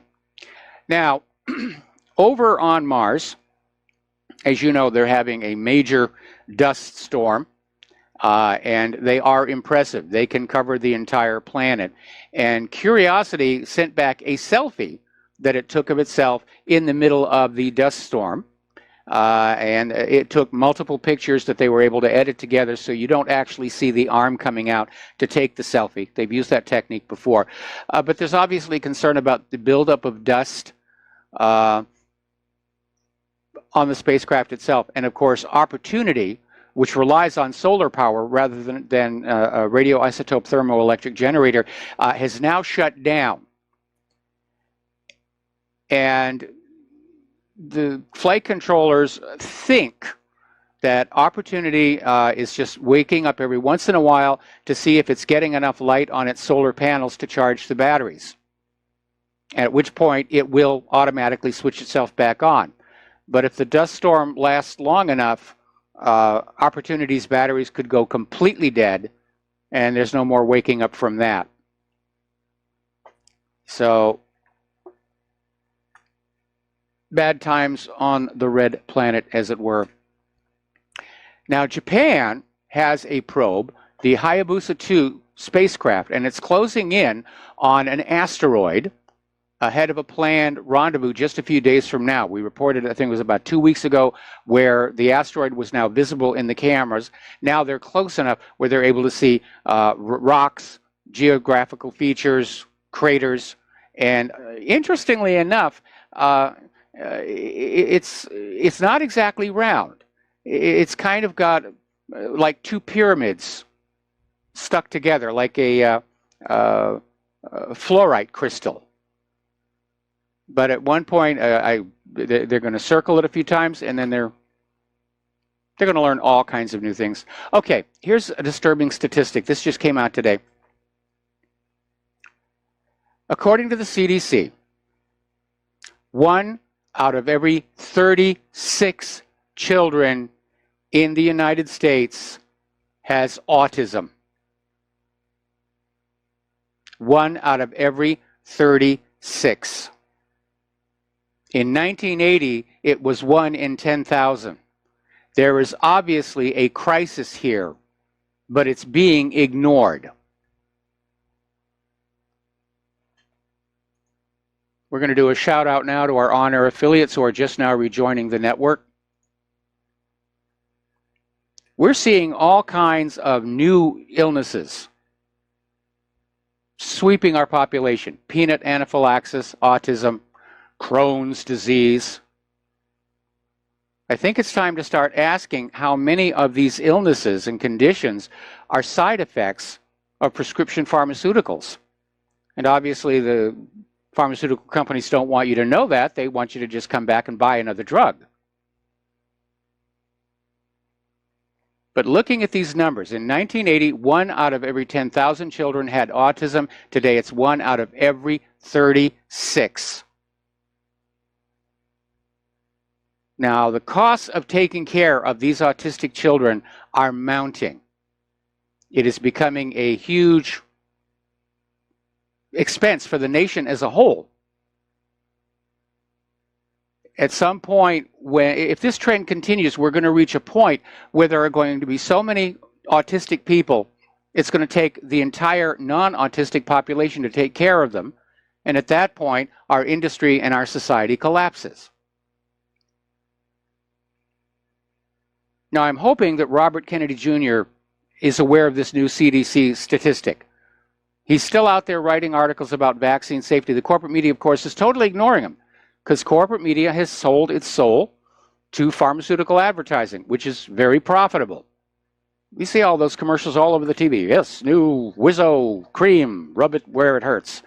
And then there's that little voice at the end of the commercial going on about how use of this drug could lead to all kinds of problems like death. But it makes money, and that means it's okay. Over in Great Britain, the chief inspector of schools is accusing parents of trying to medicate away their children's hyperactive behavior. This is head of Ofsted, Amanda Spielman, made the comments revealing that the use of Ritalin and other smart drugs has doubled in the past decade. There were nearly 1.5 million prescriptions for the drugs last year, compared with less than 700,000 10 years prior. Now, Dr. Tom Booth, who studied the DNA of Cheddar Man, is out there offering a cautionary tale about these ancestry websites that claim to reveal whether your ancestors were Viking or Saxon or Roman, and he says they're complete bunkum. And he says that any results from these websites from before 300 years ago are likely to be inaccurate. And he says these results that link to populations pre-1000 AD, basically everyone could have been an ancestor at that stage. You go back far enough, we're related to everybody. Everybody's related to everybody else. Plus, as you may be aware, these DNA testing websites do turn over copies of your DNA results for government files here. Now, this is a very, very bizarre story. This came out of government slaves here, and it actually happened a little while ago. But out in Joshua Tree National Park, there was this couple just out exploring the deserts. It's a very beautiful area. I've been there myself. And their ATV got a flat tire. And because they did not have a spare, they were traveling much slower than they would have if they'd had 4 properly inflated tires. So they're just trying to limp on back to where they can get the ATV tire fixed. Now, apparently on June 10th at about 11 p.m., they came face to face with federal agents who the couple said immediately opened fire on them. And in the hail of bullets, Denise was struck in the head and hand before the Bureau of Land Management agents ceased fire. Now, predictably, the police are telling a different story. The Riverside County Sheriff's Office is saying that the couple were in a restricted area and failed to heed Bureau of Land Management officer commands to stop. Now, here is my question for this. I wonder what the federal government is hiding out in Joshua Tree National Park and why any portion of the park would be off limits to the public. Why is there even a restricted area? And it does sound to me like the BLM agents shot first and asked questions later, because obviously if you're out there, you're on an ATV, you're not armed yourself. And if they come up and say, halt, you're going to halt. That's just common sense. Now, for all you gun enthusiasts out there, the new statistics are civilians now have 5.5 times more guns than all the governments combined on Earth. That's how popular personal firearm ownership has become. And apparently this is an issue that is driving millennials away from the Democratic Party. Because shooting is fun. And in a nation where it can be 20 minutes before you get a response to a 911 call. You have a right to defend your home. That's what the Second Amendment is all about here. All right, over in Minnesota, there's a group of parents, over 1,200 of them. They're suing to shut down Child Protective Services over what they're describing as legally kidnapping children. And apparently what's been going on is because Child Protective Services budget is dependent upon how many children are under their care, they're usually very eager to start taking kids away from their parents on the flimsiest of excuses. And apparently it's gotten really out of control over in Minnesota, and the parents are suing to basically stop it. Now, obviously, nobody wants to see a child being abused. But in some cases, the Child Protective Services are acting on hearsay, gossip, supposition, guesswork. Because the goal is to get that kid, to get that revenue stream going on. Alrighty. Now then, as you know, below the equator, it is their winter. It's our summer, their winter. Did you know Australia actually celebrates 2 Christmases? They have one in December, but that's the middle of their summer. And so for all those traditionalists, in the middle of their winter, they'll have a second Christmas. There's a place up in the Blue Mountains that gets all decorated up, and you can go play in the snow, and it's a lot of fun. But they've been hit with an extreme cold front, and people are being warned of dangerous conditions along Australia's east. And the bad news is it looks like it's going to get colder. Now, here in the northern hemisphere, where we are in the middle of summer, just went through the solstice, it's snowing in Newfoundland. Now remember, when you are in the northern latitudes, you get more sunlight during the day. Newfoundland gets more sunlight during the day than we do here in Hawaii because we're close to the equator. So it should be very warm up there. But they got snow. Which brings us to this article down here that came on out of Zero Hedge, and it's by Martin Armstrong. And it's basically saying there are 30 years of global warming forecasts, and they have all failed. And he's going on back to 1988, when then NASA scientist James Hansen started all this by testifying before the Senate Committee on Energy and Natural Resources, and tried to make the link between carbon dioxide and greenhouse effect and observed warming. And that was the start of this whole global warming hysteria, and everybody leapt on board, especially Al Gore, and said, oh yes, we can tell the people they're destroying the planet, and they'll pay us taxes to save the world, and they'll let us tell them what to do with their lives. And you need to watch out for some key phrases from people who are on TV. High degree of confidence. Thus and such, thus and such. High degree of confidence. Basically means they're guessing. They don't really know. Those are the same words used to invade Iraq. We have a high degree of confidence Saddam has nuclear weapons. So, why does anyone ever believe those in government? They can't even forecast the GDP accurately. They're fudging the numbers here. But yeah, anytime somebody says the science is settled or we have a high degree of confidence, it means they don't really know. They don't have the facts. They're just pushing an agenda here. Over in Akron, Ohio, you guys are going to love this one. Apparently, 2 Akron firefighters are on paid leave for making porn at the fire station. Now, the 2 firefighters are not assigned to the same station. They were known to be in a long-term relationship, but apparently they used one of the fire stations to make their own porn videos.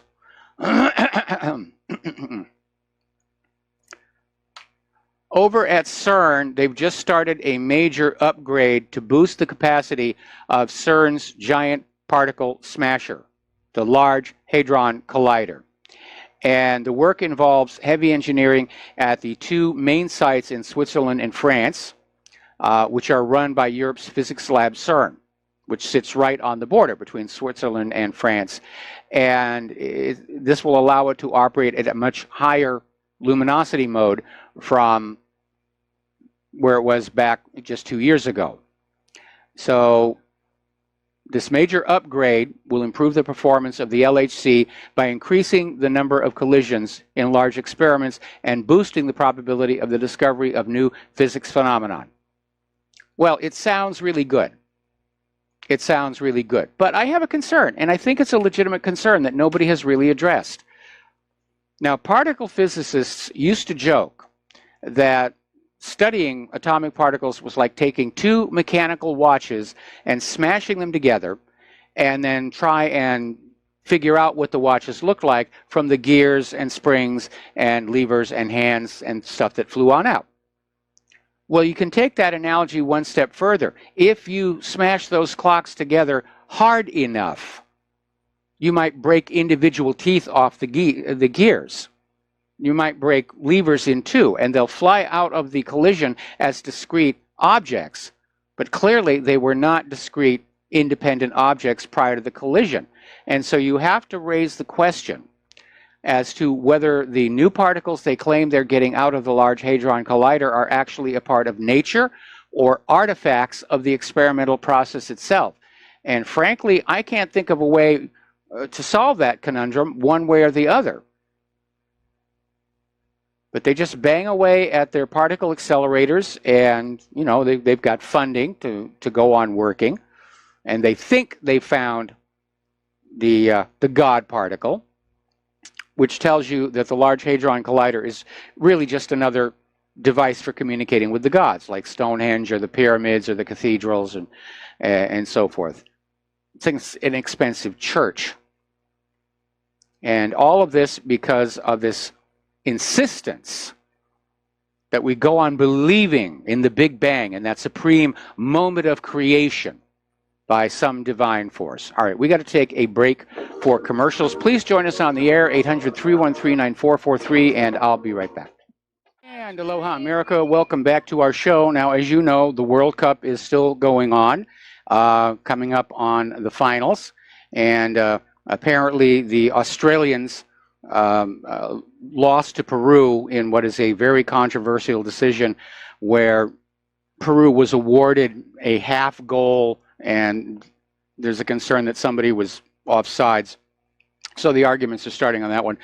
But apparently the Swedes are having so much fun at the World Cup celebrations. The city has run out of beer. And this is Nizhny Novgorod wasn't quite prepared for the Swedish invasion.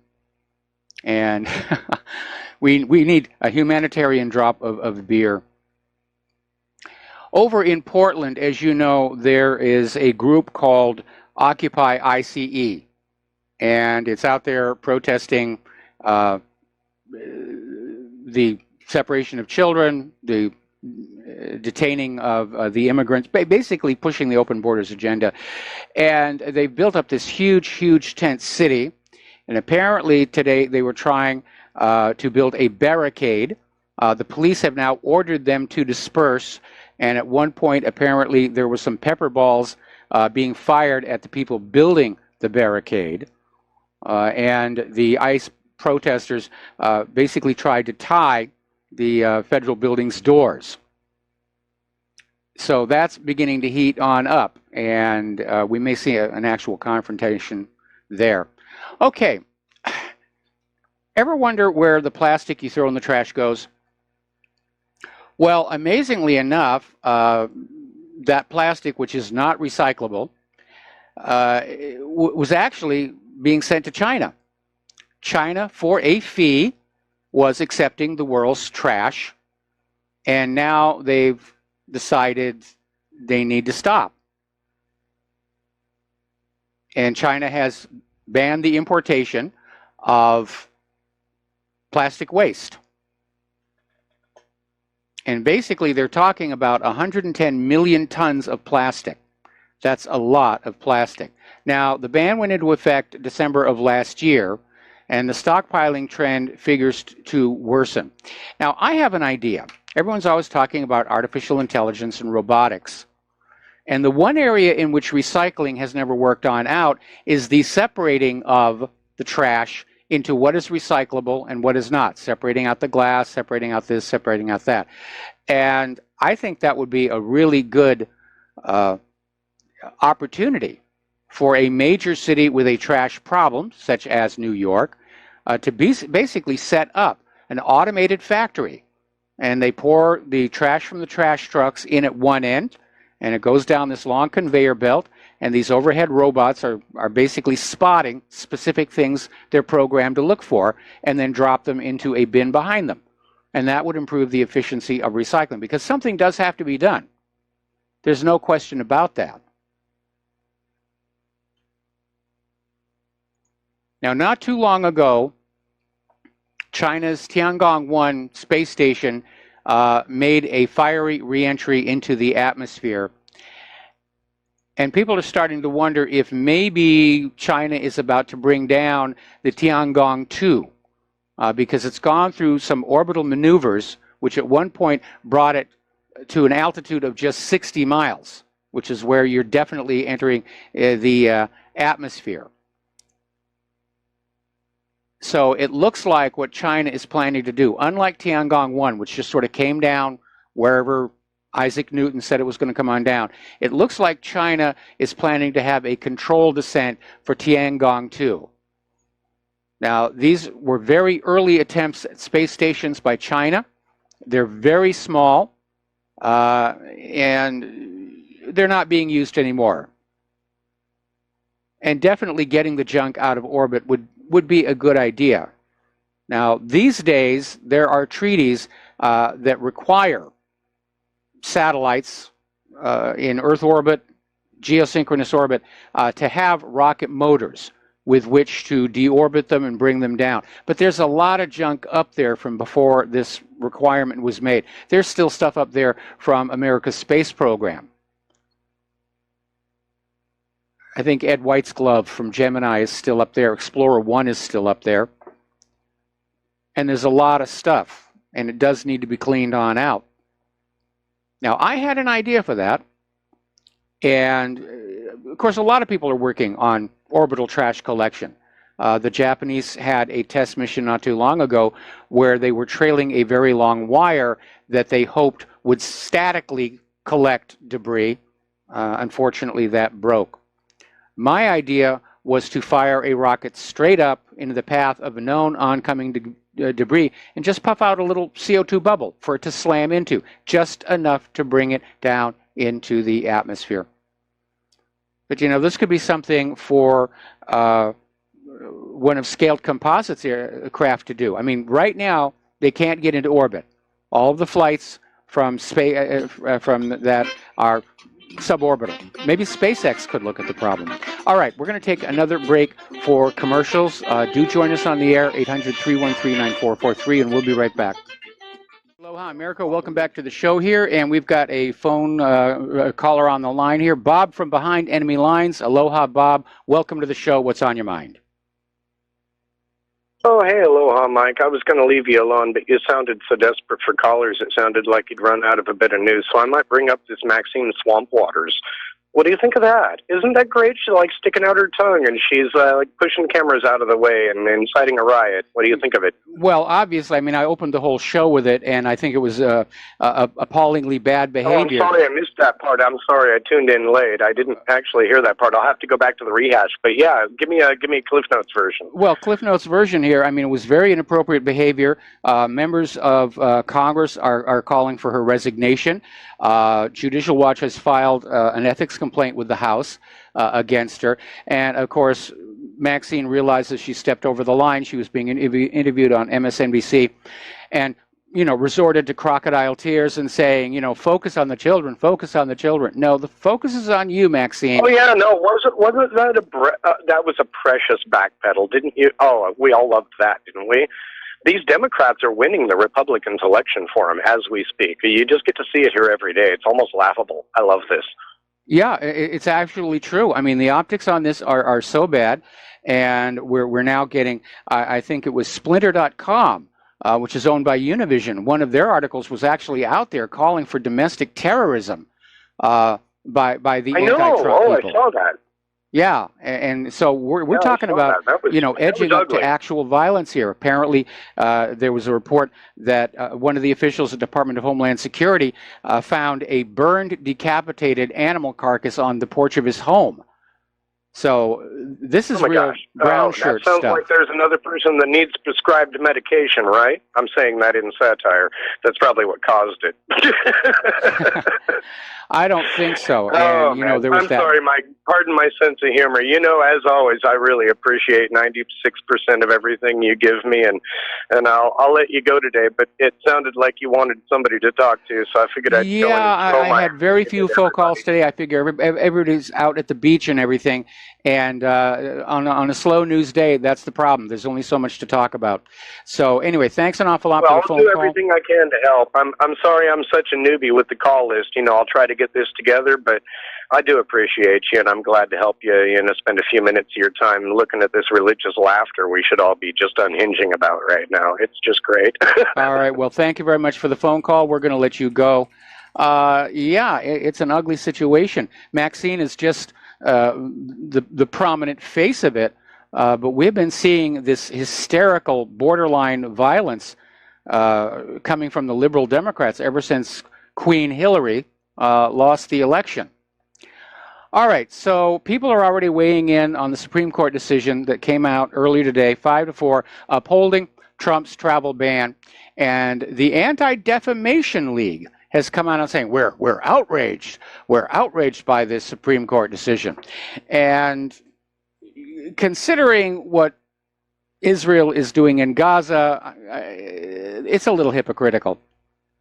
It is a little hypocritical because obviously Israel bans travel from Gaza, but when Trump bans travel from certain other countries, it's an outrage. It's an outrage to you here. Apparently, something like 17 states have filed lawsuits against Trump over the separation of children from their parents at the border. And the lawsuits are not going to go anywhere because it will be pointed out that this policy goes back to the Clinton years. But it's another way of trying to keep this issue in the media so the media is not paying attention to the fallout from the Inspector General's report. We're being conditized all over again. Now, the states are claiming that the separation of children from the families is limiting the state's ability to protect these children from abuse. Well, if you take a look at the photos that were being wagged all over the corporate media about how these children were being treated, clearly the states failed to curb the abuse. It's just another way of keeping this issue alive. They don't want you looking at the Inspector General's report. Now, interestingly enough, over in Europe, at the European Court of Human Rights, they have received about 60 applications from people living in Crimea who declare themselves citizens of the Russian Federation, and the ECHR accepted the applications, meaning that it looks like Europe is getting ready to say, yes, Crimea is in fact Russian, which will not make them any friends over here in the United States. And remember, the law under which Crimea was transferred to Ukraine, it was actually illegal under Soviet law at the time. So they've righted the wrong. Florida is announcing that they're going to start scanning every international traveler's face, and basically they say this is going to shorten the long lines at airline gates, improving security, and meeting an almost 15-year-old mandate from Congress. Now, Orlando International will be the first airport in the country to screen every international passenger using facial recognition technology. And CBP has been running biometric pilots, including facial recognition, at 13 airports across the country, but Orlando will be the first to use the system on all travelers. Now, this all goes back to 2004, when the Congress charged Customs and Border Protection with finding a way to apply biometric screening of all border crossings, including land, air, and sea. The agency has struggled to comply, citing difficulties with finding the right technology to improve security without adding significant delays, which means they haven't solved the false positive problem, which is a problem. And can you imagine the mess that's going to result when people who are coming on in with their proper passports and everything, and the electronic system confuses them for somebody else? The lines will get longer. All right, let's take a phone call. Ken in New York, aloha. Welcome to the show. What's on your mind? Aloha. I'd like to talk again about Joshua Tree for a moment. Okay. Didn't Rand Paul several years ago had asked where all these agencies got the authority to arm themselves? Did he not? Yes, he did. And I guess nothing was ever done about it. And the other question is, if this was a night attack, I am sure that they had the best night vision that money could buy. And you mean to tell me they couldn't see that they were not brandishing weapons? Yeah, you're absolutely right. You're absolutely right. These BLM agents, it was 11 o'clock at night. I don't know what the moonlight condition was, but if they had third-generation night vision equipment, they would have been able to see these people perfectly clear. Yes, and I'll bet they did. And if they could ever get them in court, I would like to make if it were me, I would like to make a demand that says they must disarm themselves as part of the settlement. Well, again, Rand Paul raised an issue. When did these agencies get the authority to be carrying arms and using them on the American people? Now, I know with the BATF, their charter was actually changed to make them a law enforcement. But we've seen agencies like the Forestry Service, and they're getting all this military-style weaponry and probably too little training on the safe handling of it, which may account for what happened at Joshua Tree. They just gave these BLM bozos guns, and they said they overreacted. They heard the vehicle coming on and said, we're under attack here. You raised a very good question about what could be restricted. Yeah, that's exactly it. First, what's the BLM doing there at 11 o'clock at night? Well, the last thing I'd like to say is so much for, we'll call her the new version of Mad Max. Maxine Waters. Yes. Thank you. All right, thanks an awful lot here. We're going to let you go, and we're going to go to, well, before we take this next phone call, this is following on my thing about the facial recognition. These automated systems, they're not perfect. They make mistakes. And a former head of NATO was denied electronic authorization to enter the United States because he once visited Iran. But he was there for the negotiations for the now defunct 2015 nuclear deal. And the computer said, he's been to Iran, he's banned. Former head of NATO. Okay, let's take a phone call from Mateus in Canada. Aloha, welcome to the show. What's on your mind? Yeah, it's kind of dangerous handing over too much authority to computers. I agree. New World Order crazy agenda to just hand over more and more, including hunt and kill authority to the military robots and self-driving cars and all that, and law enforcement. And it's just insane. I agree. So, I absolutely agree. Three things. Globalist comment. So the New World Order folks, as you pointed out, are anti-culture. Because, like you said, that the people that are strongly educated and rooted in their background are more likely to resist an invasion because they have something to hold on to. Whereas if we all forget where we are and who we are and where we came from, we're not going to fight so hard if they just drop all the borders and mix us all up and make us brown and poor, which is what they're trying to do before they kill us off and replace us with robots. So now, China has been kind of selected as like to some degree by the globalists, the New World Order people, in certain ways. Like their success is being promoted. A lot of like tax incentives and legislation that encouraged industry to move over to China, and now we're allowing them to take over the Hollywood and buy up and put Chinese propaganda into the movies and everything. You got to understand, I'm coming from Vancouver, Canada, where it's like a 50% Chinese population, so it's really obvious right here. And it's basically just like a slow motion takeover. And so that wouldn't be really a problem. Like if back in the if the Greeks, Alexander the Great or Caesar was invading, at least he's bringing culture, bringing art, bringing science, Excuse me. Okay, Caesar was Roman, not Greek. Alexander was Macedonian. Ooh, good one. A bad one on me. So if either of those two parties were conquering you, it was horrible, but at least a few generations later, when everything settled down, at least they brought some culture and some art and some science and some philosophy and all that. Yes. But unfortunately, it's no fault of the Chinese, so it's not an insult, but unfortunately, they have this tragic event in history when Mao surgically removed a lot of the culture and the art, and by Mao literally murdering people that were artists and that were but China's recovered from that. China's recovered a great deal from that, and they've sent out archaeologists to find things that Mao missed, and they've trained a new generation of artists. So yeah, the Chinese culture is in good shape.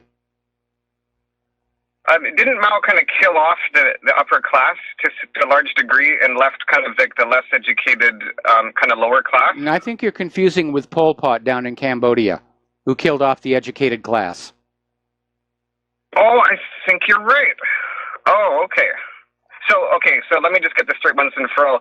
Did China have a purge of killing people wearing glasses and artists and intellectuals back with Mao? Did that happen? Or? Not that I'm aware of. I mean, it was called the Cultural Revolution, and some people were thrown in prison for politically incorrect ideas, and you're right that there was a lot of book burning that was going on.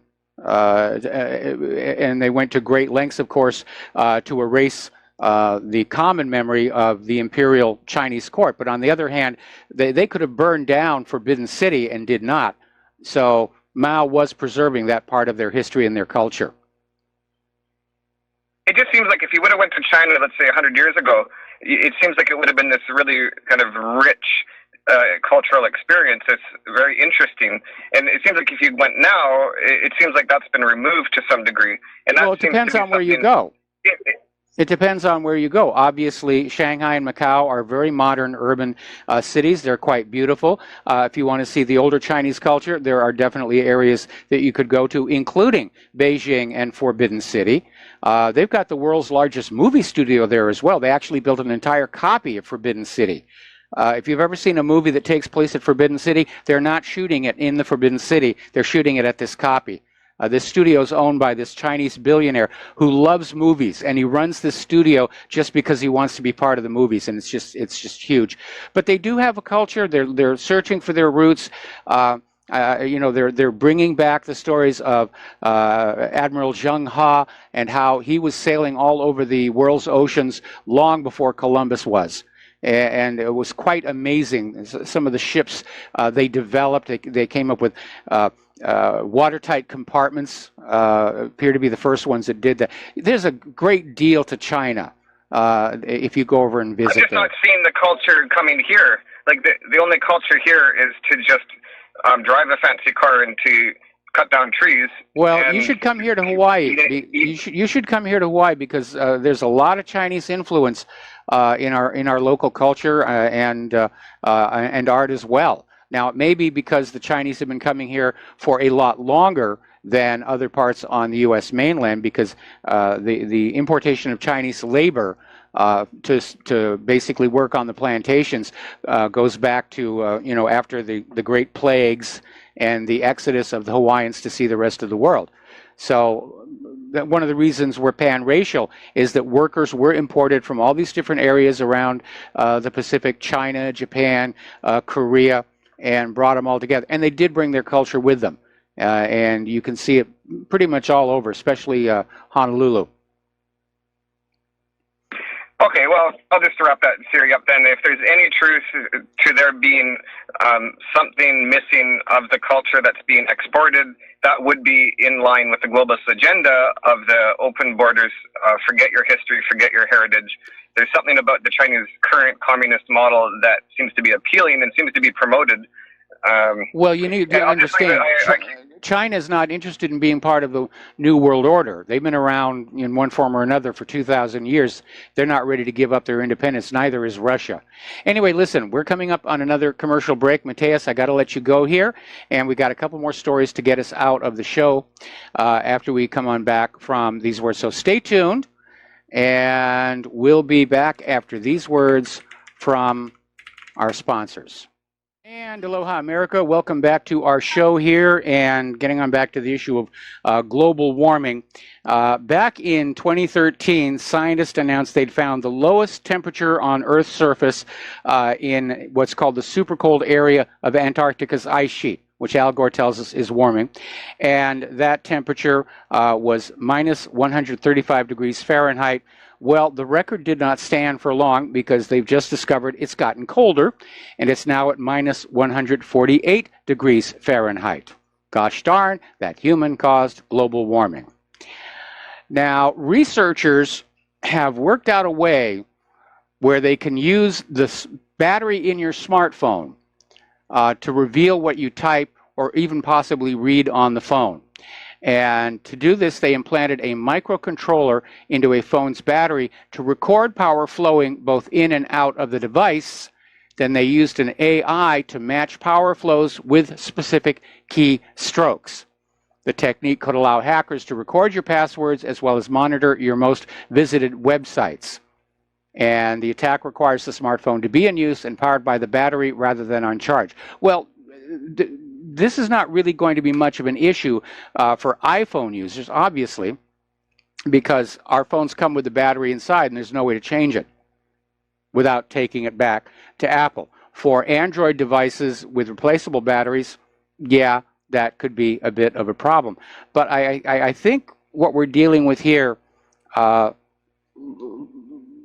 the immigration, is that we're not addressing the actual core problem, which is a violation of law and enforcement. Now, earlier I was talking about these NSA towers in 8 American cities. If anybody should be in a position to discover the cyber criminals and the hackers, the black hat hackers, it should be the NSA. Which means either the NSA is complicit with all this cybercrime that's going on, had to pay for those buildings somehow, or they're really incompetent and they're just raking in the dough with this claim that they can see and hear everything, but they're not really doing it. Apparently, on Nintendo Switch, there's a game, Super Mario Odyssey, and hackers have found a way to drop pornographic images into this game, which is supposed to be a family game. And experts believe the hackers have gained access to a piece of software used by the creators of the game, which has unlocked options that are usually hidden from public view. And they've used this tool to override the cartoon avatars that normally appear on the balloons and instead insert porn. Now, not seeing a way to actually make money on any of this, this is clearly malice.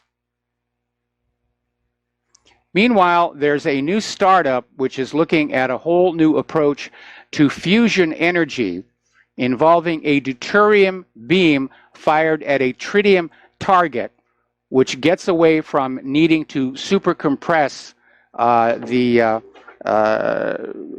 fusing material in powerful magnets, like the tokamak, or superheating them with lasers. And they're thinking this could actually be working in the very, very near future. Okay, there's the music. Time for me to get on out of here and get something useful done with the rest of the day. Please stay tuned for John Stedmiller. I'm sure he's got lots of interesting things to share with you. And please take what you learn here and share it with everybody, especially what Maxine Waters did and about all these hyper-hysterical, potentially violent liberal Democrats that are out there. So have yourself a good evening. Please donate to whatreallyhappened.com. Please donate to Republic Broadcasting. We'll see you tomorrow. Aloha, America.